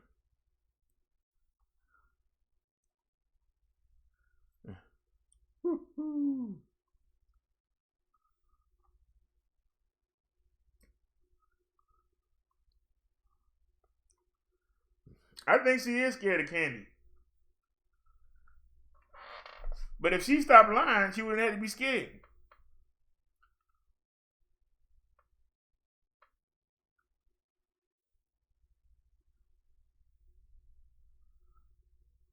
I played it for y'all, but y'all didn't catch what she was saying.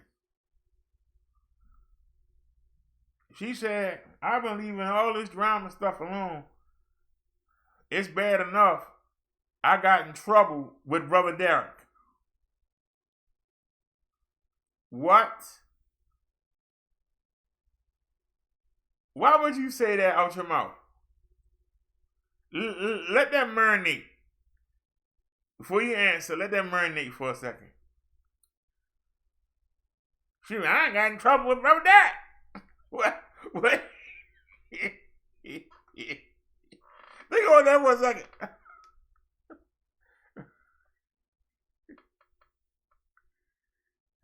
Why would you admit that to your people?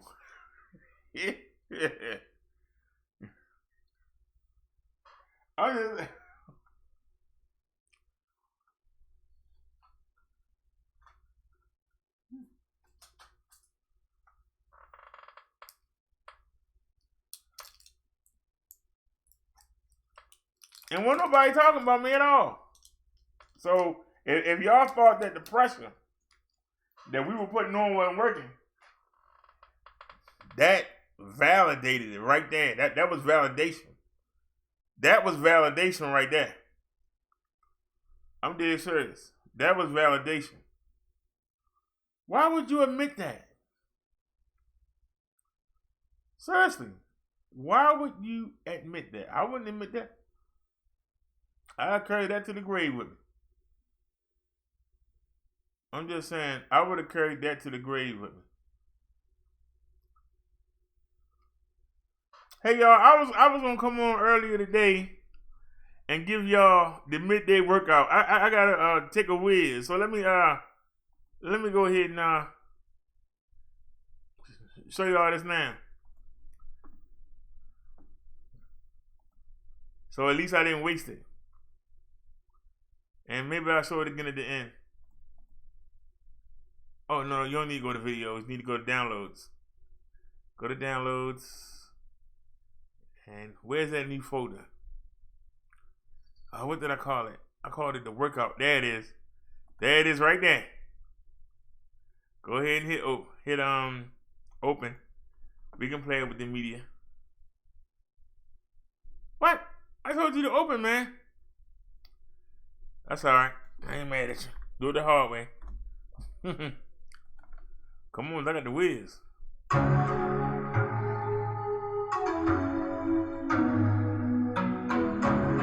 Start with a different song.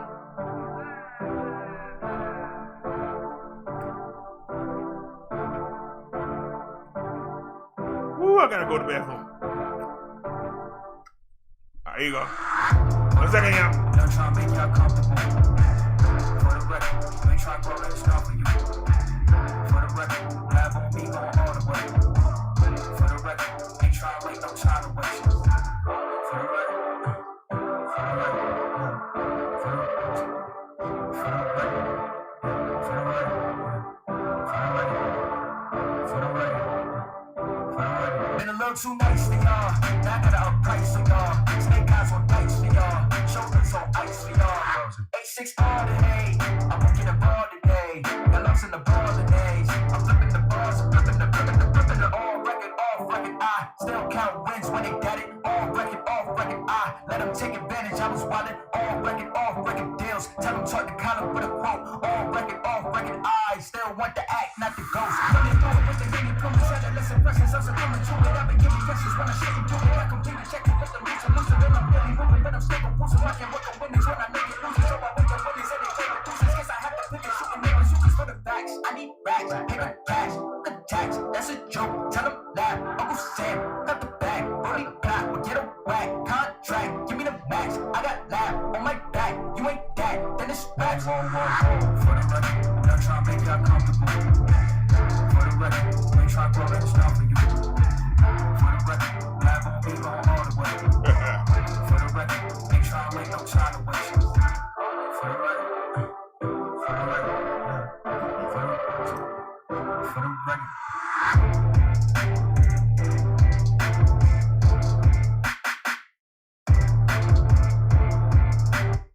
All right, y'all, I'm back. Say that for later on. Let me tell the chat real quick. The driver said, she said, y'all just don't know what Brother Derrick put me through. Devil said, I think she cute.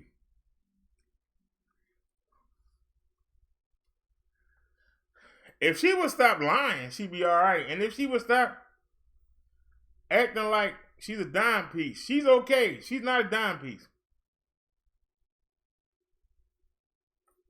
And all that exercising, it's not hiding. The lower part's still fat.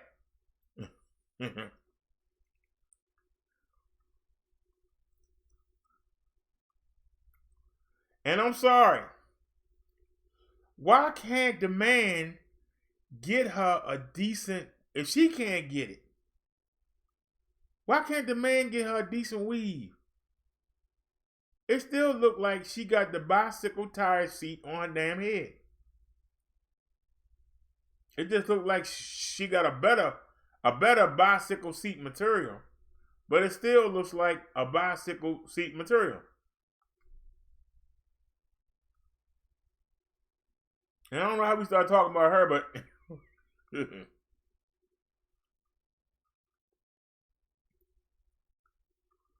just don't understand.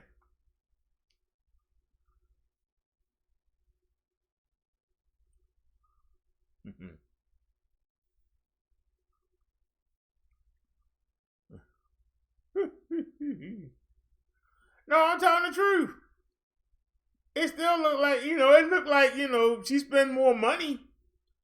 She spent more money, but it's still the same bicycle seat material. You can't tell me that don't look like a weave of a teenager. Teenager with a little drug dealer boyfriend. He give her a couple dollars and she go get a weave and put it on her head. That's what it look like.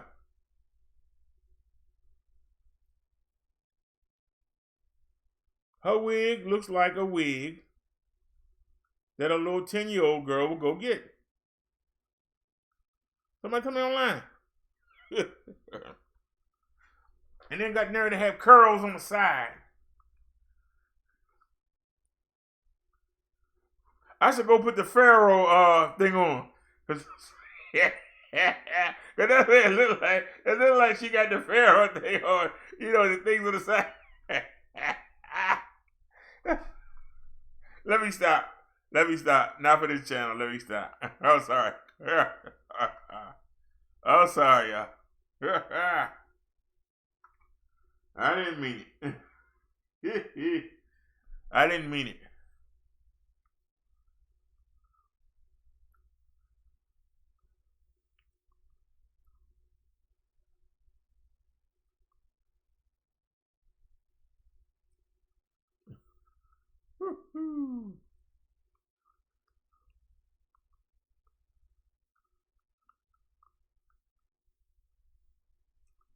Honestly, if you were honest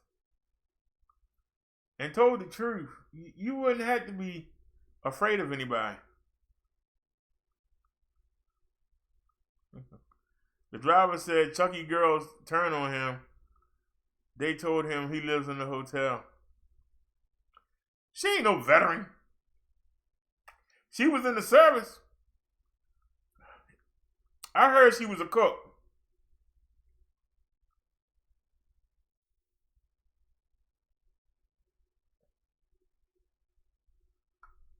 Let me rephrase that. I heard she worked in the kitchen.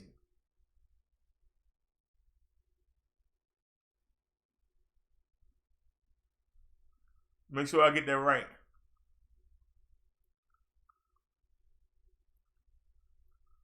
Hey, does anybody want to call in? Anybody want to call in?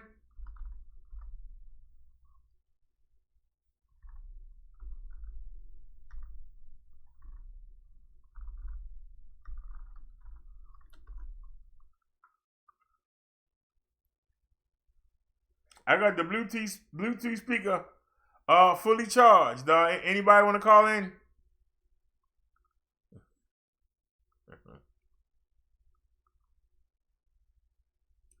I don't know if there was a war when she was over there.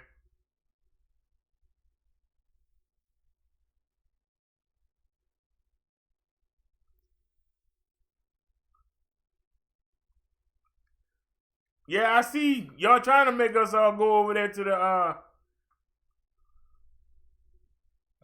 yeah.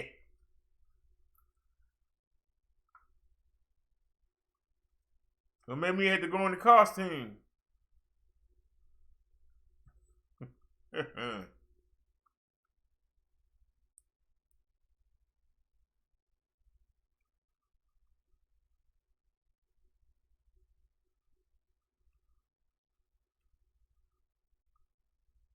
It's amazing how many topics we ain't covered. I actually listened to a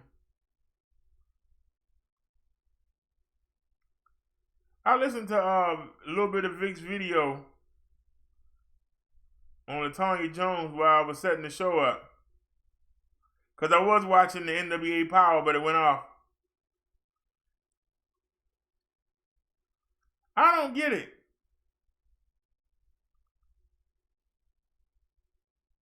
I can't stand the way Latonya talks. And then you got Vic, yeah, shoulder bunion, yep, yep, all right, shoulder bunion. And I was like 100 people watching this. I don't understand y'all. I don't get it. Maybe that's why I don't get the views. I don't get it. I had to turn it off. This is boring. And the people in the chat, and she this and she that, and I'm like, man, I just don't get it. I'm just saying, I don't get it.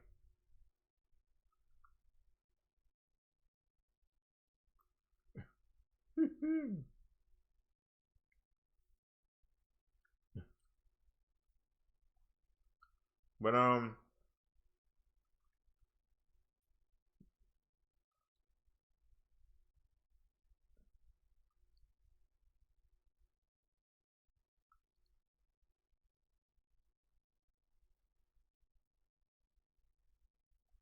who is that guy called?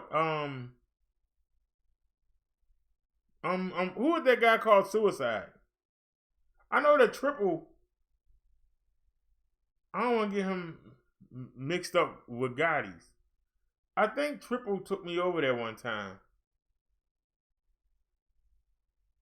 to see him. And that's why I think I'm sub to him. But he kept saying the same. Every video keeps saying the same thing. Watch out for those that set you up. These YouTubers are setting you up. And I look down and I be like seeing 1.5 thousand views, 2,000 views. Who are the 2,000 people that's watching somebody talk about YouTubers setting you up? What? Do people have brains? You said even if she was hey, I'm not going to diminish her service. Because a lot of people say that she never did anything physical, but I think she got hit with some shrapnel or something. Because she way too pea-brain.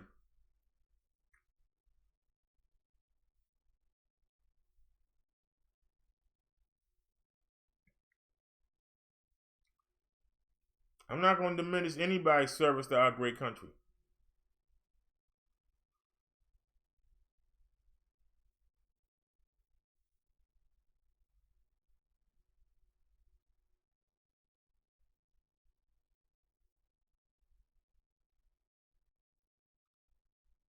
I'm talking about what she's done since she came out.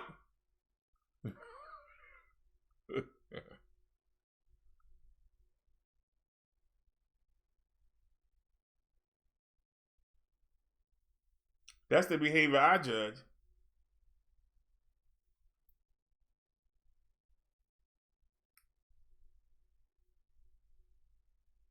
I'm being honest. I judge when she came out.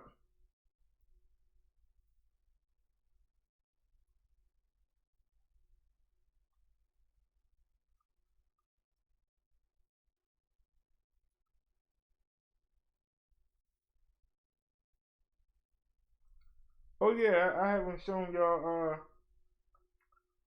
I haven't shown y'all the card. I actually got it held on by tape. Hold on a sec. See, I can take my head off. See, I'm not ashamed.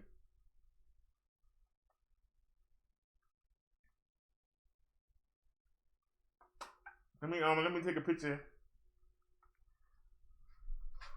of the card so I can show it to you.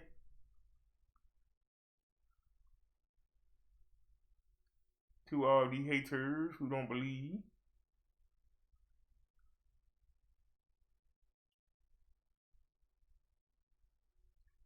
Do do do.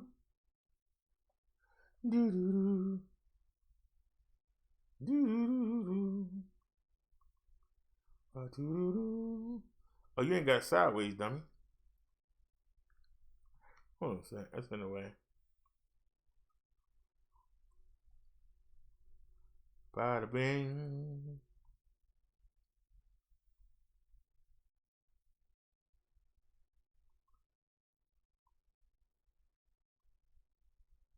Oops. Stop moving your hand.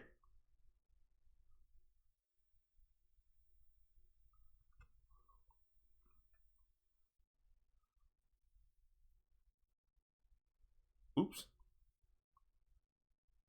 Hey.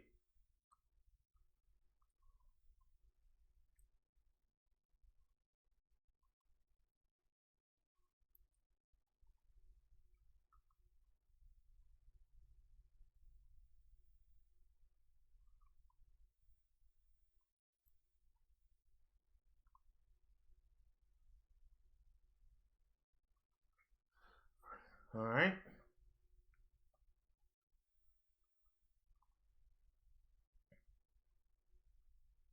Go to Hangouts.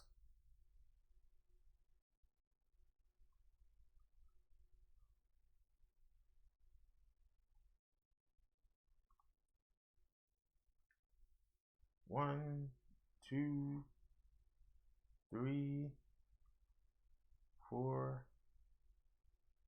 5.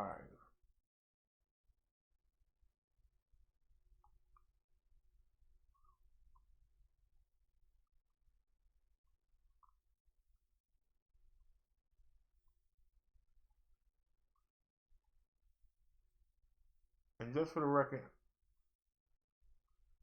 because I hadn't shown this.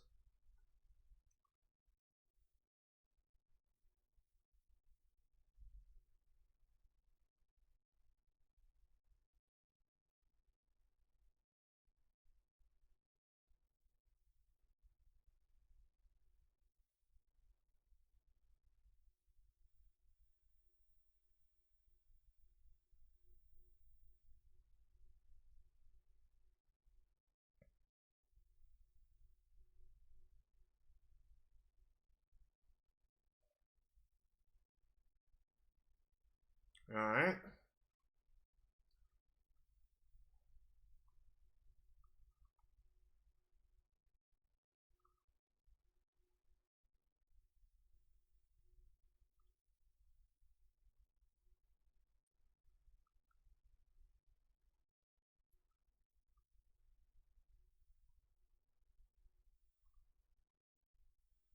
Oh, you can't see nothing.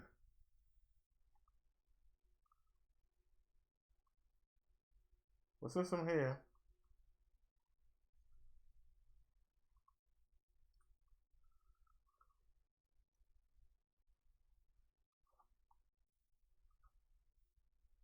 it's hard to tell because I'm wearing the daggone thing. What if I turn the camera around? Like this.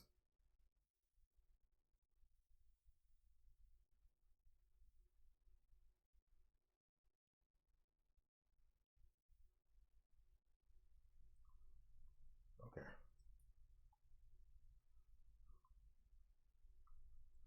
All right. All right, y'all. I was taking some pictures. I'm going to show y'all. Let me see if I can put this back. Hopefully I can put it back. I got it off. Can I get it back on? You know you wasn't that high.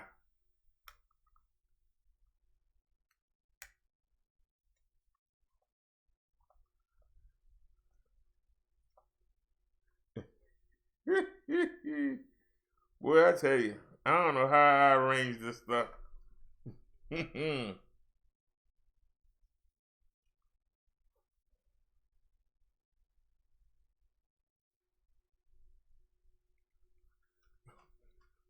Yeah.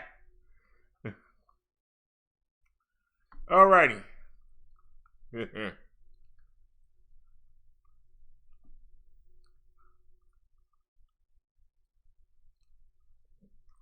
Well, Denver, I don't harbor no hard feelings against Lady Lie. I hope she does well.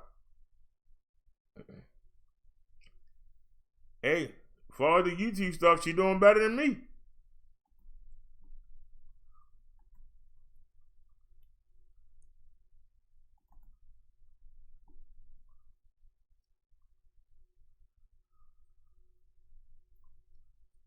Wait a minute. I'm doing something wrong.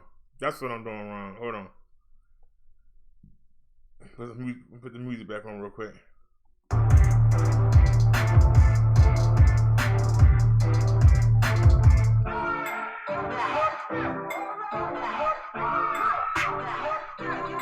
Give me a second, y'all.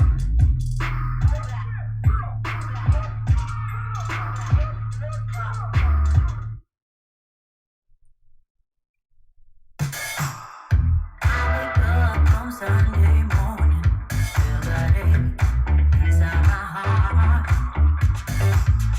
I can't hold on any longer. Seconds from falling apart. Wasn't like any other summer.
already, y'all. The blue and white one is what's right here. That's the front of the card. Wait a minute.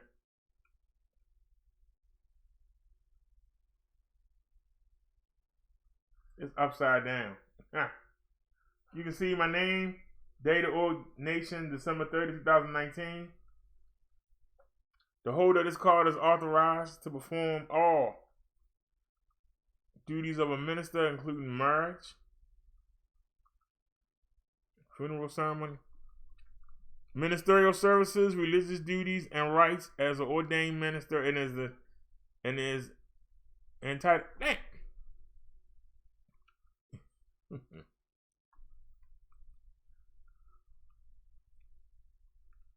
I read it again. Authorized to perform all ministerial services, religious duties, and rights as an ordained minister, and is entitled as a. You're killing me.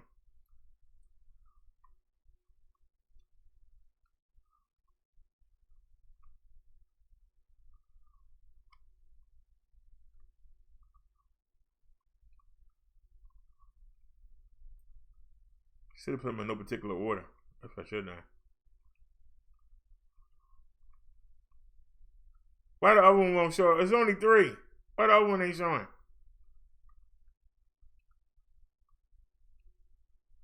Yeah, the other one won't show now.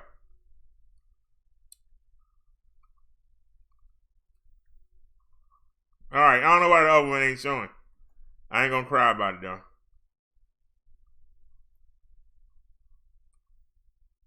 Alright, let's drop this animation. Check my chat. Wow, that's because you saw me take the picture like this.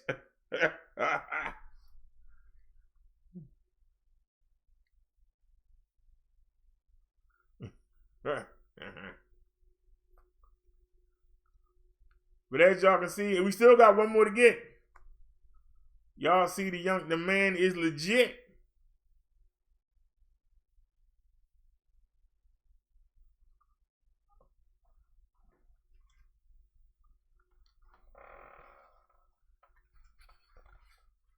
Man worrying about this. Man worrying about this. I'm worrying about this.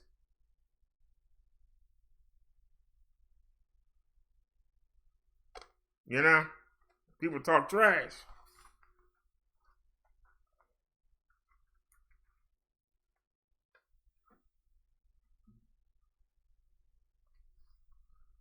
We oh, let me log back in so I can see our chat.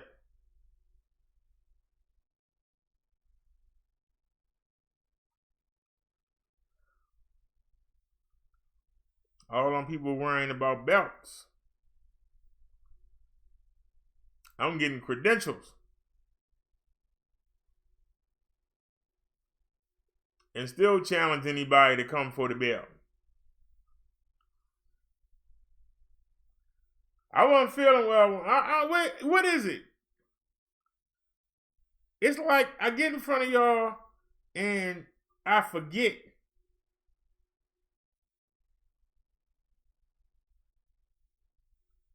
That's how I know. Cause I was gonna go to the market today, but we overspent, and so I said I got enough to stretch for the day, and then I'll go with the money Naya donated yesterday, and hopefully somebody will donate before that run out.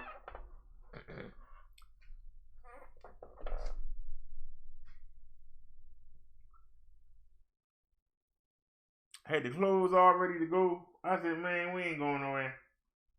And then I just started feeling ill. But I went outside to the mailbox and it's cold. But it wasn't cold as I thought it would be.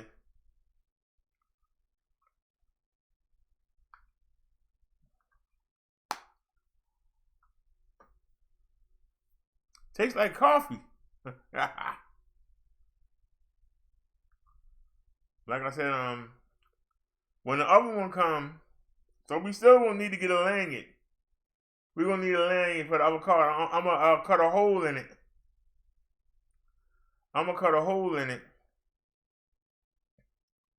It ain't gonna look right to have them on the same thing. It ain't gonna be retarded. If I have them both on the same hook, it's not gonna look right, is it? And y'all ain't noticed, but I got a piece of tape and I got it tied. Cause it hang way down to my belly button, but I wanted y'all to be able to see it. I don't know why it won't swing over. I keep missing it. No, bring it that way. There we go. So we got our credentials.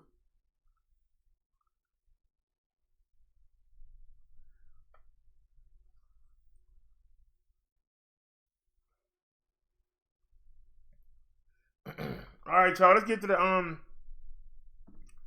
We got a lot in the action. This was too long. Let's look at the other one.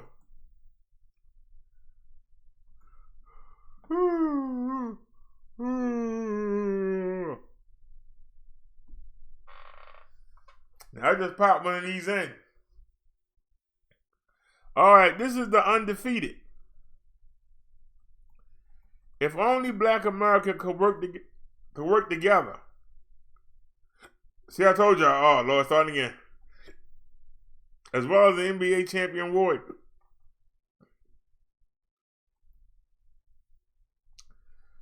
Professor Michael Eric Dyson says black folks are a league, not a team.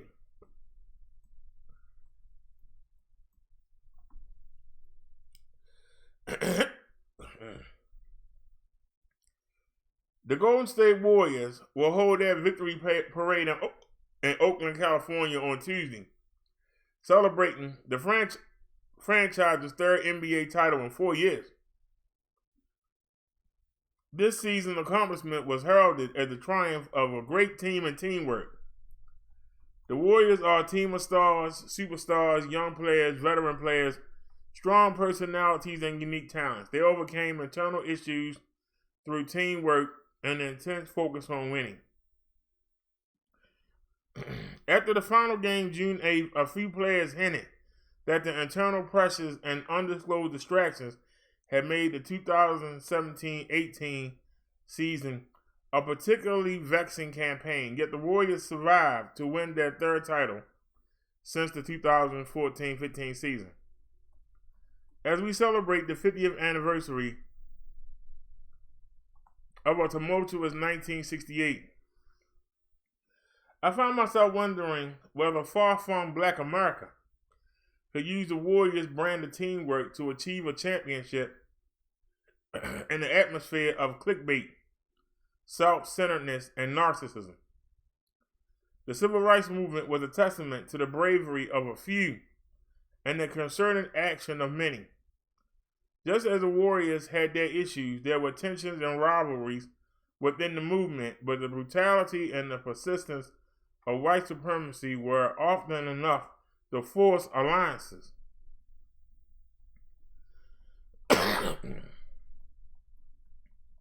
We've always had disagreements and scuffles, Professor Michael Eric Dyson said during a recent conversation.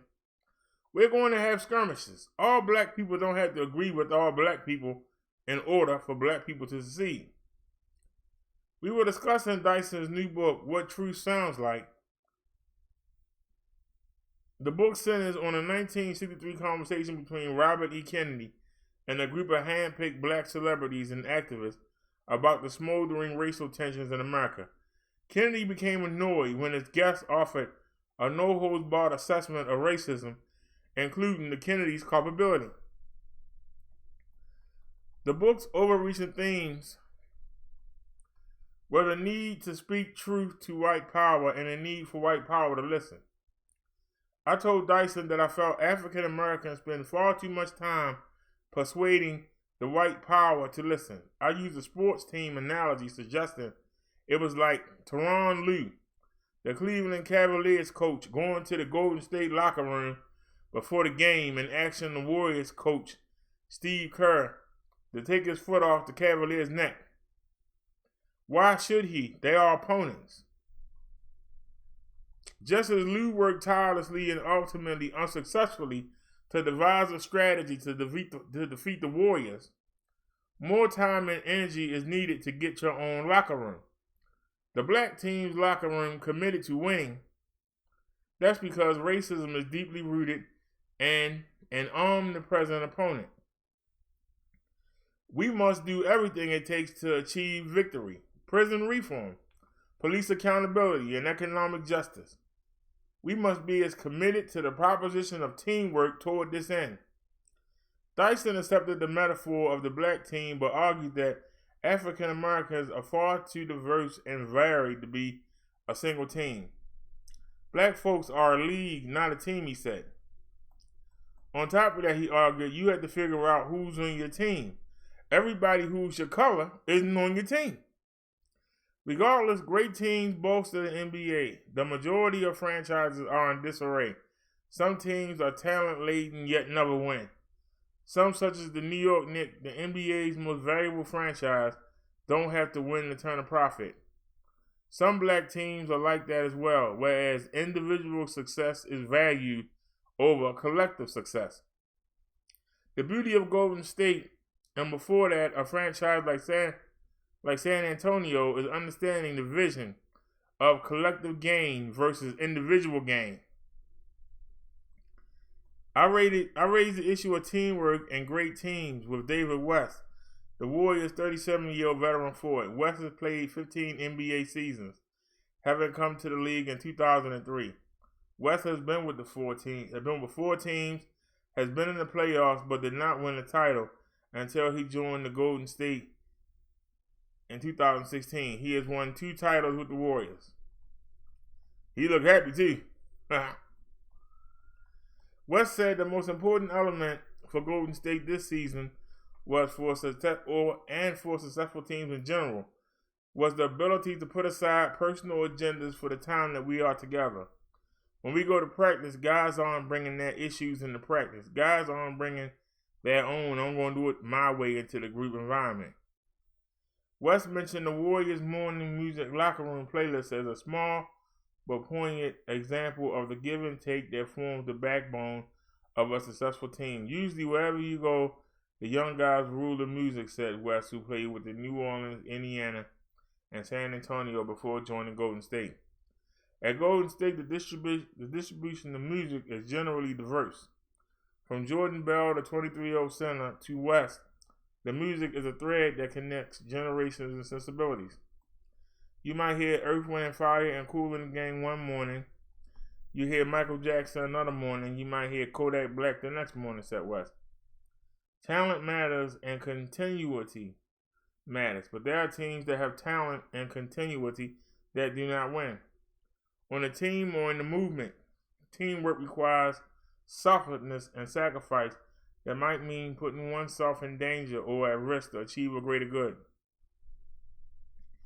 Each generation of players or activists must decide, what is that greater good? What is the connective thread, the common denominator? On a sports team, the thread is winning. On the black team, the thread varies from generation to generation. In his book, Exchange in Our Country marks the first transformation of African identities in the colonial and antebellum South, historian Michael Gomez writes about Denmark Vesey's insurrection of 1822, when people of African descent born either in Africa or the Americas coalesced for the purpose of realizing a common objective. Gomez pointed out that even free blacks cast their lot in with those in legal bondage, as the sober assessment revealed that their own status was precarious, if not illusionary. In Vesey's failed rebellion, the unifying element was religion, although that ultimately was not enough to overcome social and ethnic differences. In 1968, we were unified by the brutality of a deeply racist system determined to sustain itself. In 2018, sports and high-profile stars making statements and taking stands have become a unifying thread.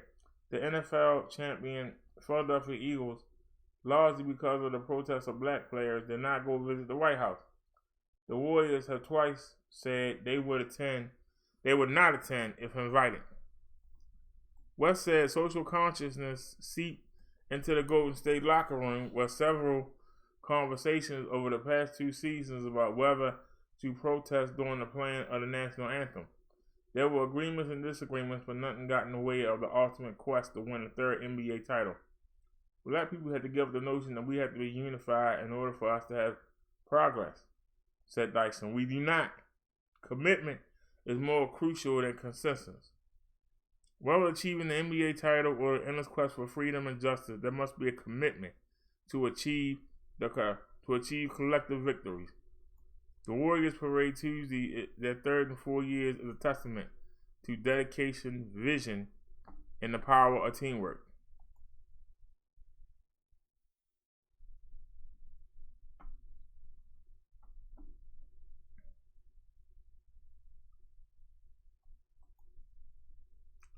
So, if we don't know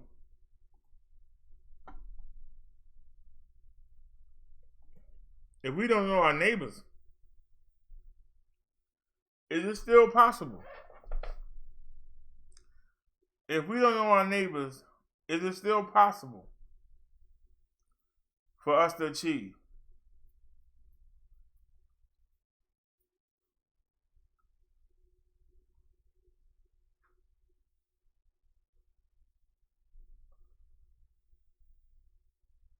Hello, is anybody awake?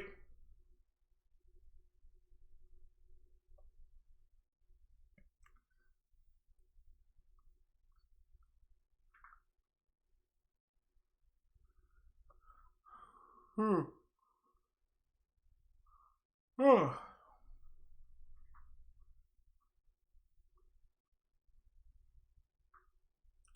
right, now, that article went along with the other one. I can understand y'all getting bored of the other one. But that one went long. And it had a lot of good information in there.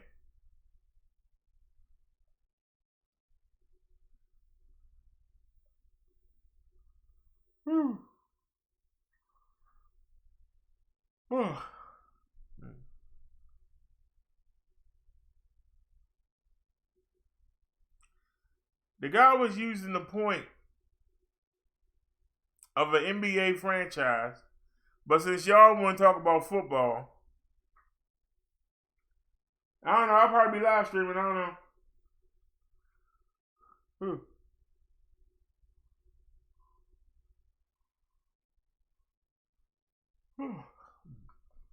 I'll probably be live streaming. I'll probably be doing. Probably be here live.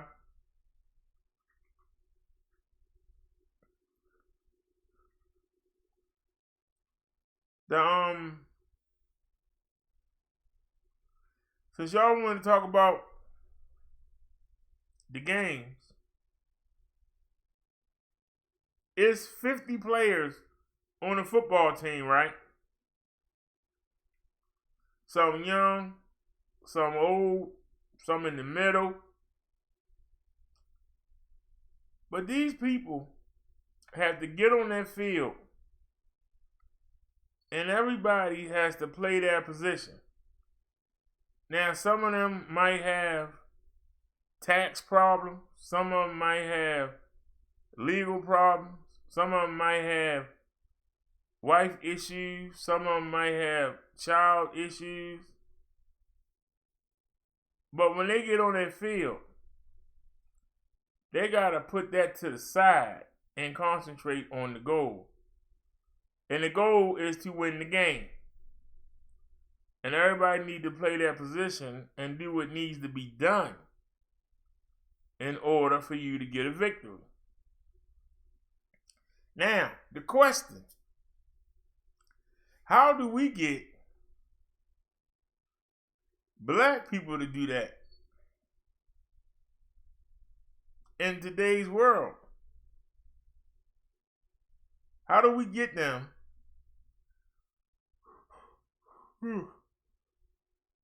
to leave that stuff behind like they do when they go play a game Why can't we do that in real life?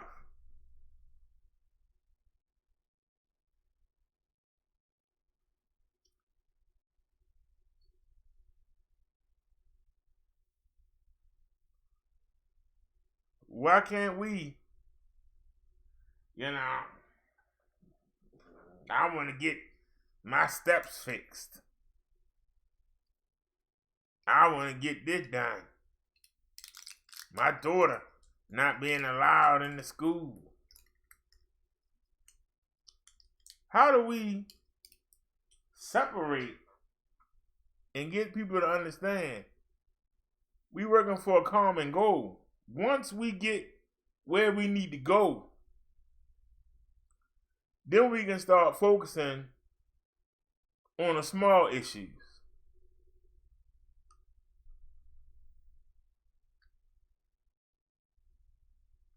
Now, if you're trying to get your street fixed, that requires us to put pressure on the mayor and the city council.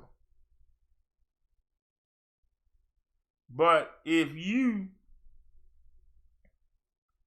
don't focus on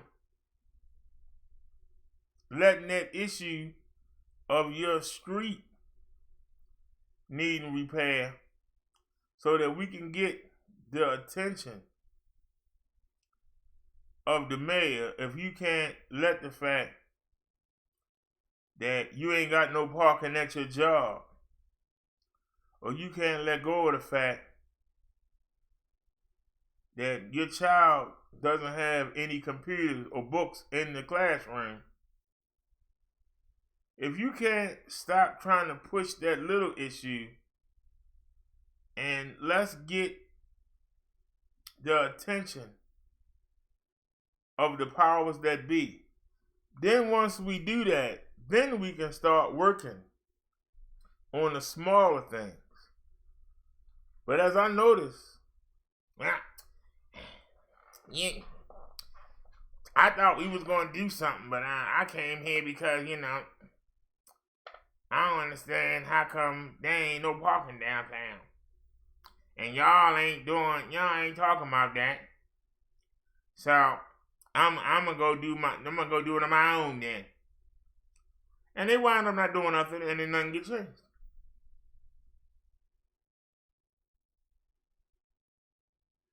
How do we get people to let their little issues go so that we can come together and deal with the big issues?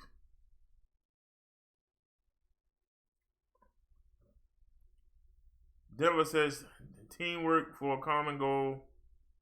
Naya said teamwork makes dream work. So how do we do this?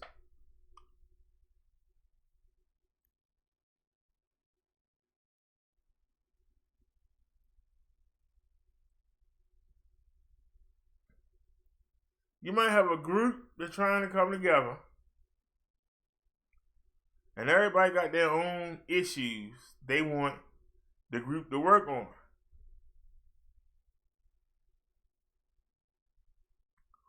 To do anything, you have to show a united front. That's what's going to make the lawmakers pay you any mind. As long as you are separate and going off on your own thing, you're not going to be able to accomplish anything. And if it's 50 of y'all, and one person by themselves manages to get something done, what about what the other 49 people wanted?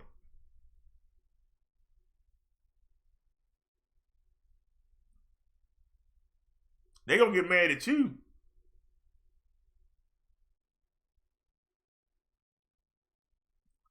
You left the group. You got your issue pushed through. What about their issues?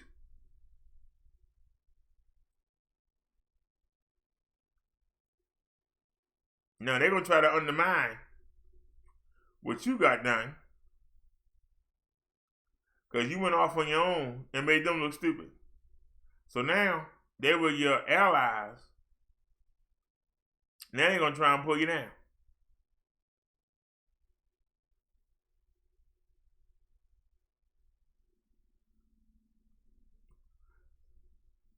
This is why we don't get nowhere. We don't try and do it together.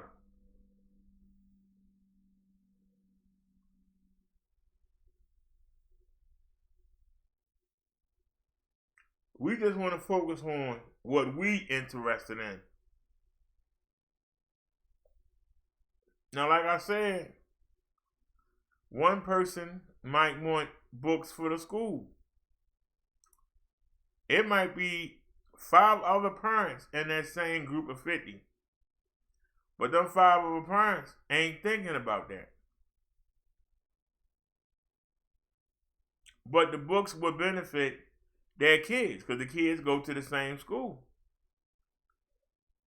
But you got one parent that's mad because there ain't no place to park downtown. You got another person that's mad because the sidewalk is so cracked you break your neck if you walk on them. You got another person that's mad because even though it's a bus stop on her block, she's staying there every day and the bus driver just passed her right on by. Everybody got their own issue.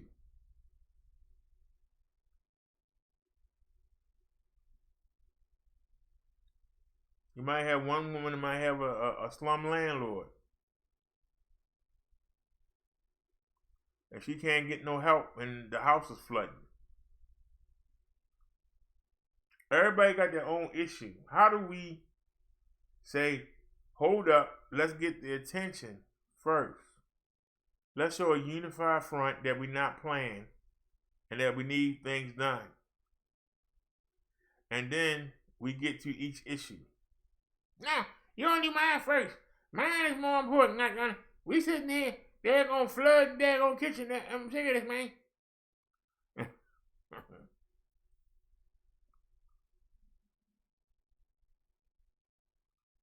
And then what do you do with the people? Yeah, right, you know. Talking to the mayor ain't gonna do nothing. They ain't done nothing before. Why should we do that? I say we go strong on the police. Bring our guns and go down there and have a standoff with the police. And that person go do it and get arrested.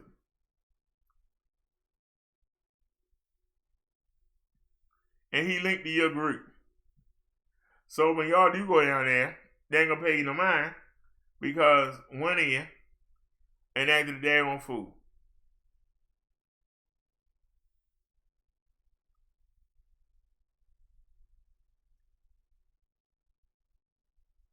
Don't they realize they don't get taken seriously?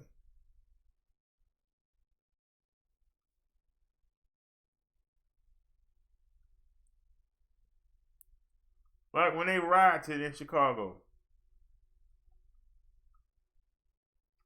the black mayor said that he was bringing in the National Guard because he knew the people would riot if the decision didn't go their way. And they did riot. They trying, instead of going to the judge to let the police officer go free for killing that man, they didn't go see the judge.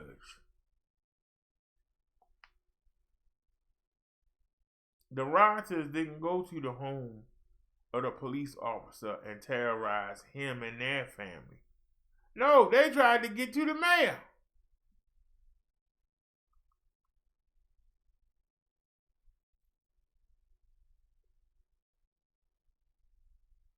Where was the person in that group to say, hold on, sir? Why are we going to the mayor's house? What the mayor got to do with it? He don't run the court. Why they didn't go to the courthouse? Why they didn't go to the judge's house that made the decision? Why they didn't go to the police officer's house?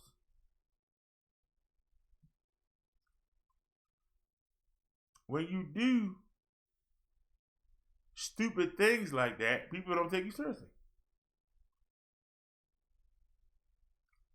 The mayor was not in the city. And he had the state troopers out there. And sure enough, they marched right, tearing everything up as they went.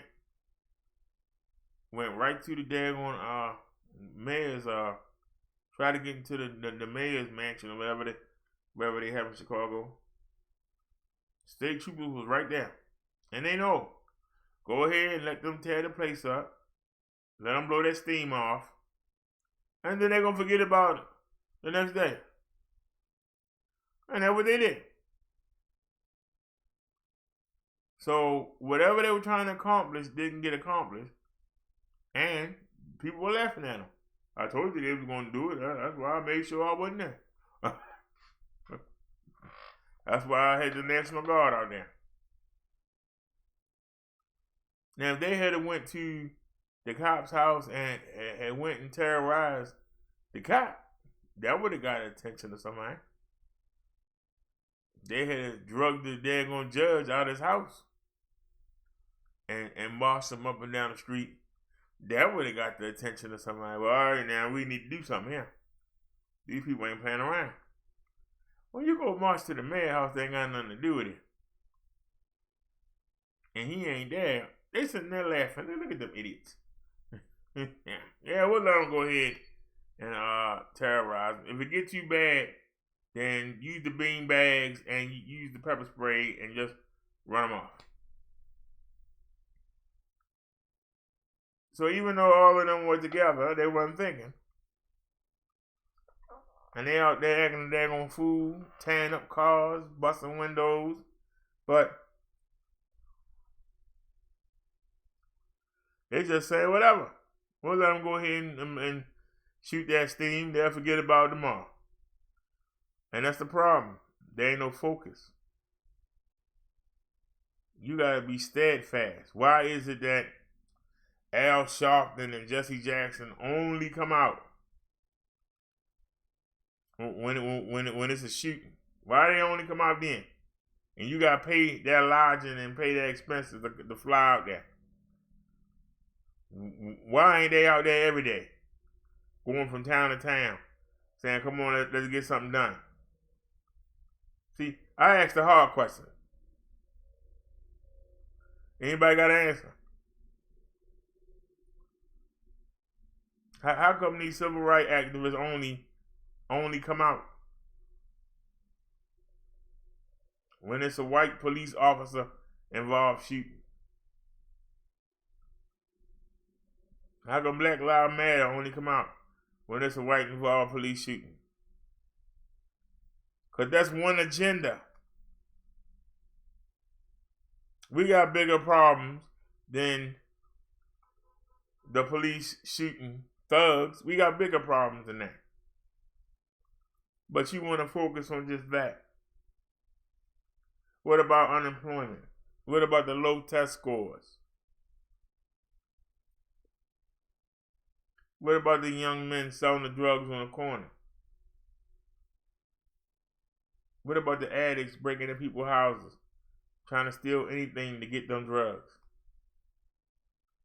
Why are we concerned about the dealer that sells them the drugs? We more concerned about them than anybody else. We out there marching for these thugs that ain't doing nothing but selling poison to the community. Y'all hear what I'm saying?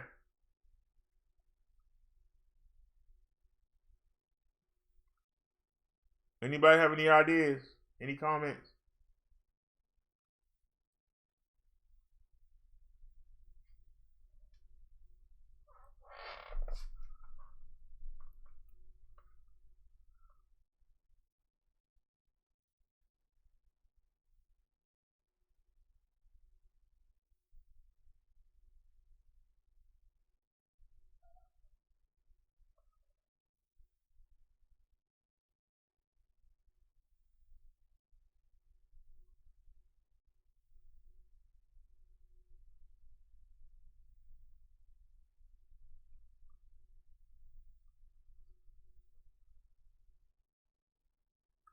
So what would y'all like to talk about?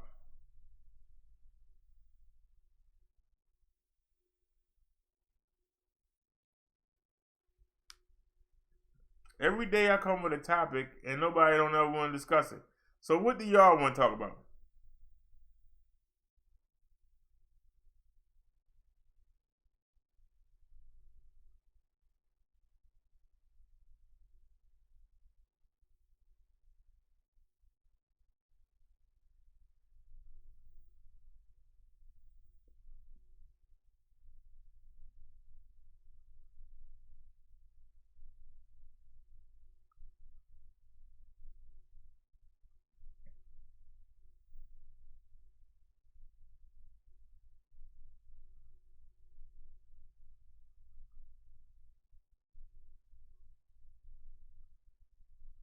I brought a thought-provoking topic, but y'all more interested in, y'all want to talk about True Freeman and Lala and Chucky and the 49ers.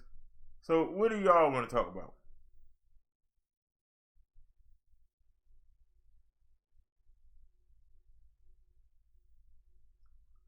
Naya says there has to be unity among everyone.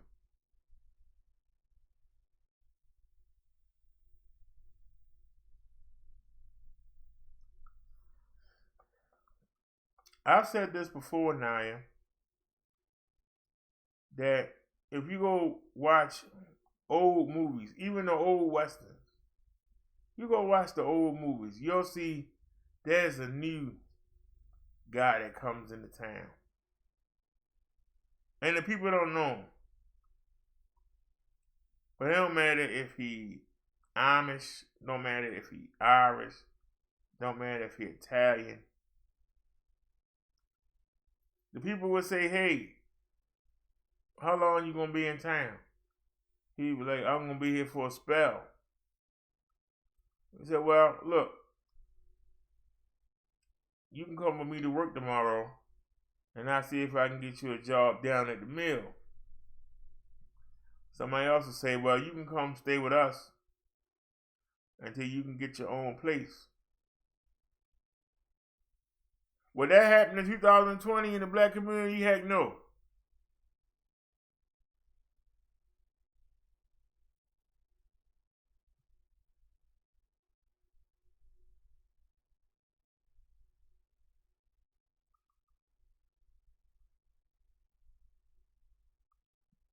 But that person looks like them. And that's good enough.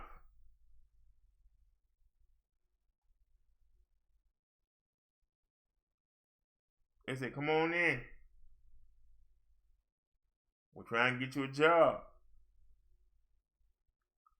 You can stay with us till you get on your feet and get your own place. Would that happen in the black community? No. I don't know you.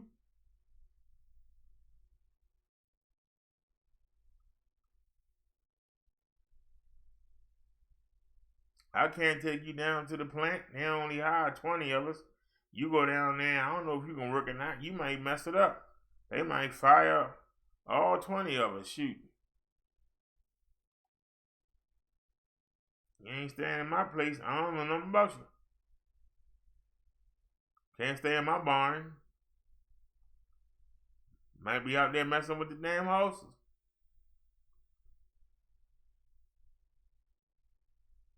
Might steal one.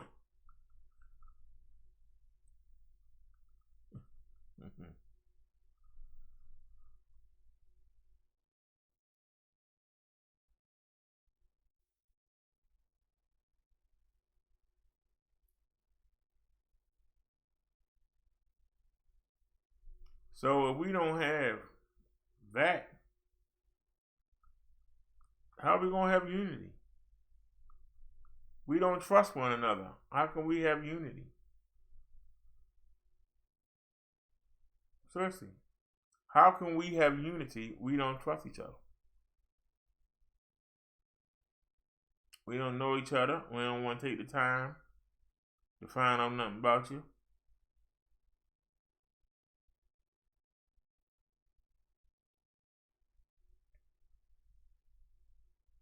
We scared of each other.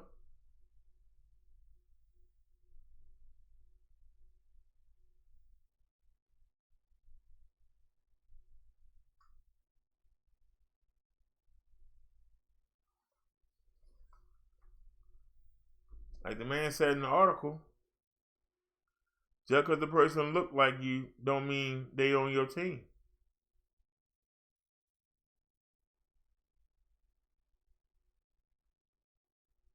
Always worrying about somebody cooning.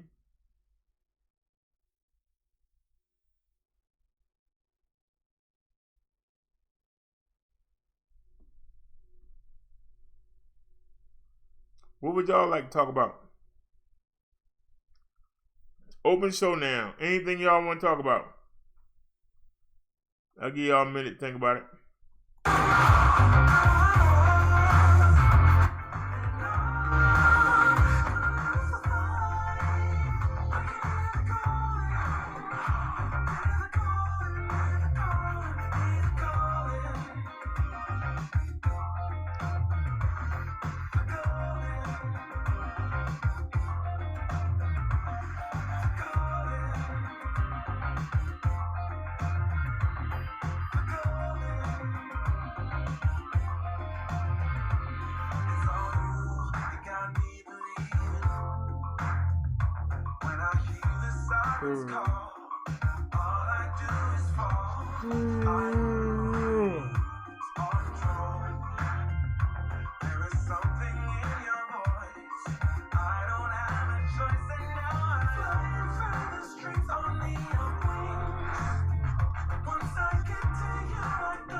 I took that instantly before I started. Let me go to the bathroom again. Hold on, y'all. Y'all decide what y'all want to do.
accuser.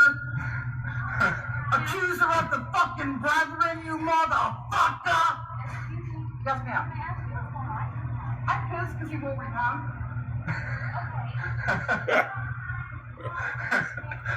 I just want to get some groceries and go home.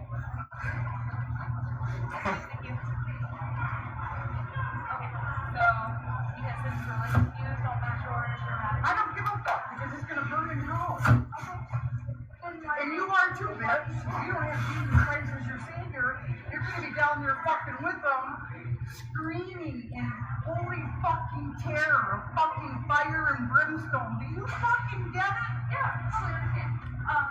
But I can't have you yelling and screaming profanities at other people that are in the store. Well, fuck you then. I mean, but it's not the way to do it. Answer my fucking question. Fuck you, don't call me man. Who the fuck told you what my title is, motherfucker? Shut the fuck up. Motherfucker.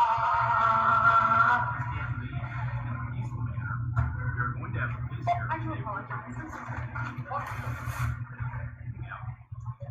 You have to repent of your sins in order to be saved. Otherwise, you're just going to be turning and fucking hell. And I don't want that. I want you to be saved. I want you to be saved, sir. I don't want you to come in and fucking turning and killing up your fucking mind. And that's my choice in life. I want you to understand how much I love you. That's why I'm doing this. This is my job. I'm not sensing God's love for you right now. Let me tell you. So what I need you to When you tell somebody you don't know, you're going to experience fucking walking home, sir. Do you? Stop there. Wait, motherfucker. Get the fuck away from me, piece of shit. I've been in my Get the fucking away from me. Ma'am. You're in my personal space, bitch. you're in my person. Get out of my fucking personal space. You came over to me, motherfucker. I didn't come over to you. Remove yourself from the Fuck you. ma'am. Shut the fuck up. You all better repent. Because the kingdom of heaven is at hand. Shut the fuck up, bitch. Shut your fucking mouth, bitch. If you don't have Jesus Christ in your heart, I feel fucking sorry for you.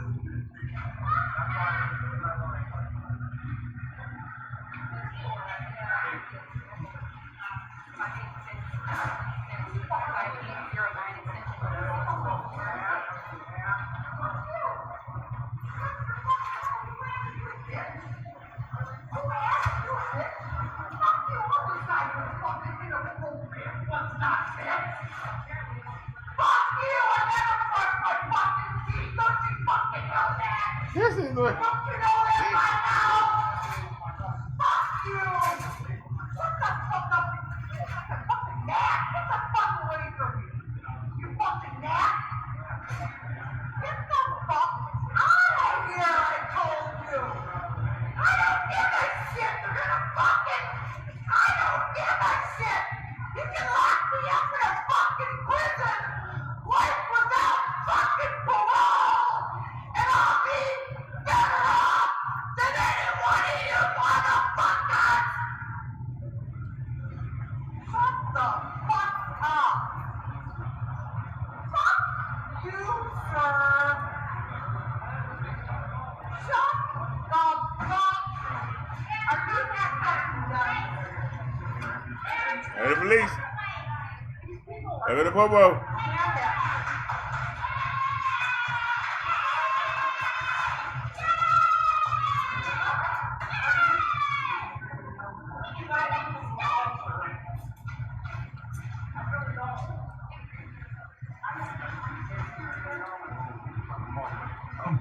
You're good, man.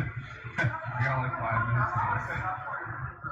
Especially with every other same thing. Really? Yeah.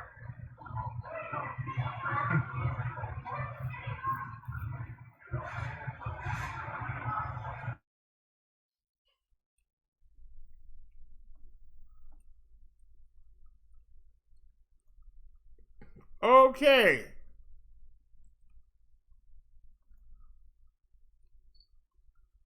Now, do y'all understand?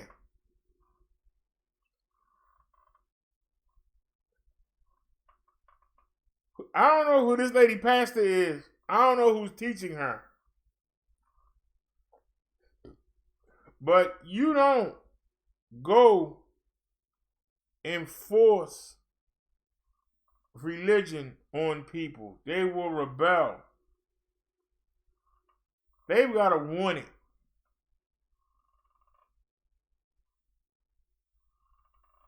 Otherwise, we would have 1,000 people over here. Number one. Number two, when Jesus said,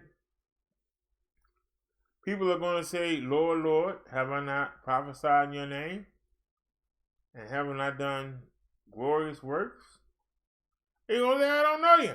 And I guarantee you, when this woman get up to him, he's going to say, I don't know you. What do you mean I don't know you? I can hear it now. F you, Jesus. What do you mean I can't get down? He said, I don't know you, man. Throw in the pit. Throw her in the pit. Put in that lake of fire. Make sure it's burning nice and hot, too. It's a big one.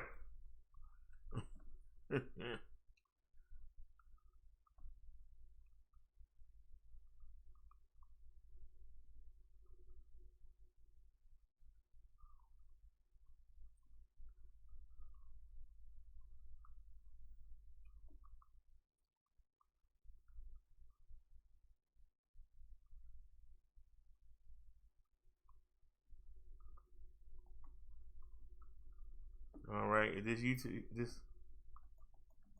World Star? So I am going to America really angry, actually. I issued about 12 payroll checks today. Everybody cashed them. I have one person that is a black guy,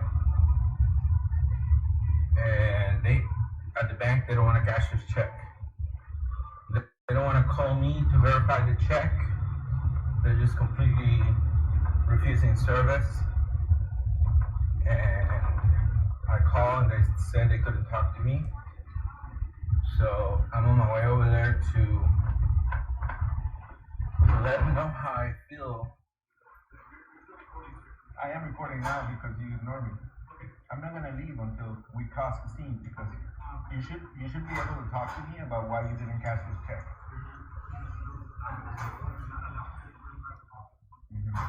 So if I stop the recording, that's good. The police coming our way. I will tell the police what I want to know. See, let me tell you something. I have 15 other employees. They all cashed their check. The only black employee I have was not able to cash his check. That's why I'm angry. I have plenty of money in this bank. There's no reason why you couldn't call me to verify the check like you always do. You refuse to call me to verify the check. You refuse to cash a good check, and you're racially profiling, and that is wrong.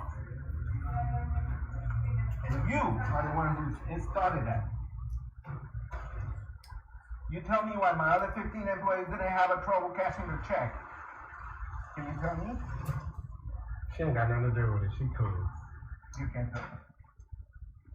But it is messed up. What is the reason why? Working while black. I told him I'll stop recording and then So let me stop. I want 15 other people got their check. Oh. It wasn't that. That's what this is? Yeah, it wasn't that. But apparently it was something else, but we don't know what, right? I don't know. Because the other guys got the same check, even more money, and they cashed it. You're right. not be racially profiled. That's fine. I'll wait till whenever shit.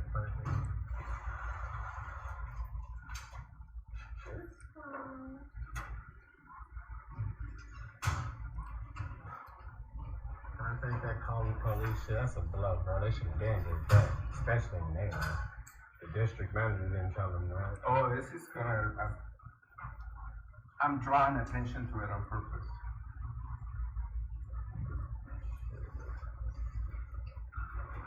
I'll probably go to ATM and withdraw your cash and give it to you. That's not a problem. It's not a problem, but I mean, That's not the point. Wow, man. Look, obviously, if you call the police, you got a police station right there. If a motherfucker got robbed, they'll be here in 2 minutes. If I was right here doing all that talking, nigga, the police would have been here. When they're robbing or they're bigotry. They would have been. No, he want to go and sit in his office because he's defeated. Oops. Said they're gonna call the police. The police ain't been here, and I've been recording for damn near 10, 15 minutes, man. They're waiting for y'all to leave. Over the problem, huh? They know they wrong.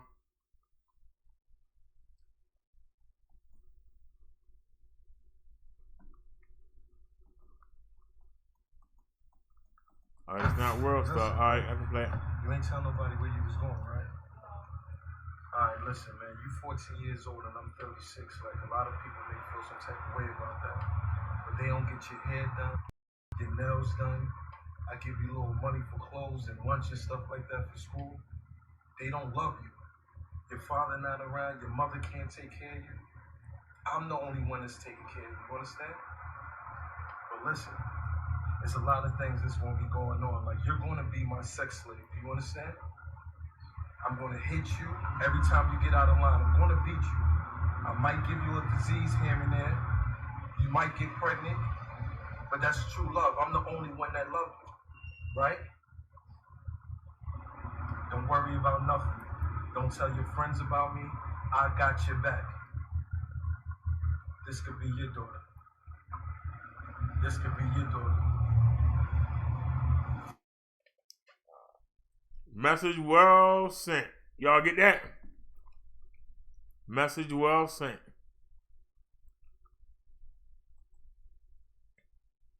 Message well sent.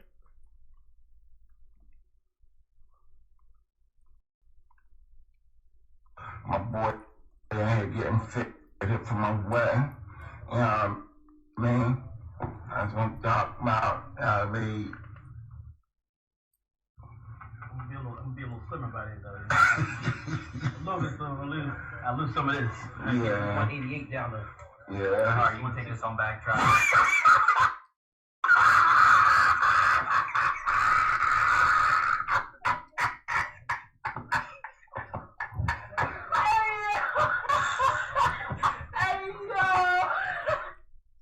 That really wasn't even funny.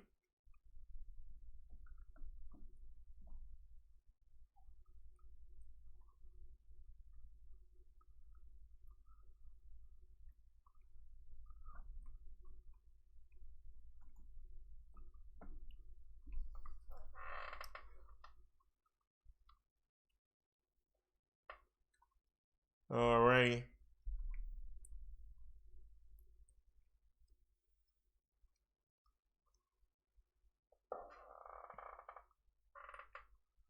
Alrighty, nobody answered anything?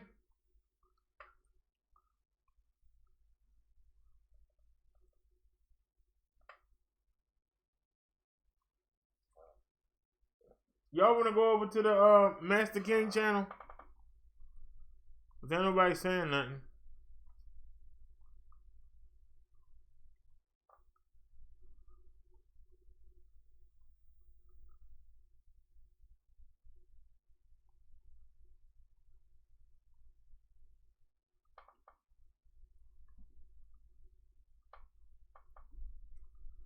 I asked y'all, what did y'all want to talk about? And nobody typed anything.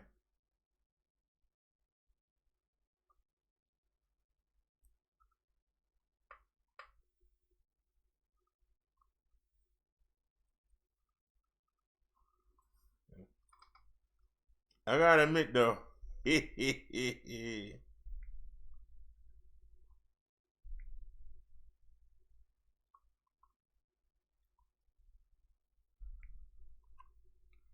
seemed to me like that lady had the devil in her in that Walmart.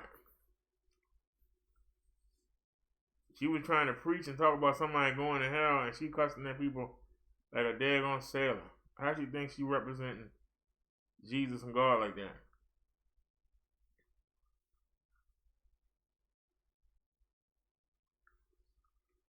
That's rough right there.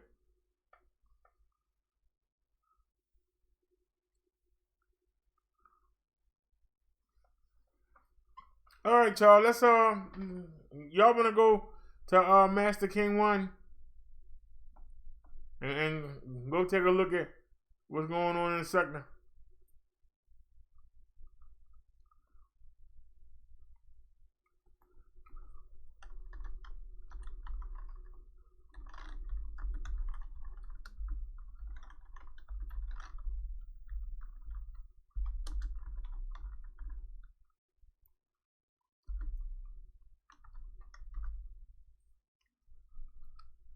All right, y'all. We going to Master King 1.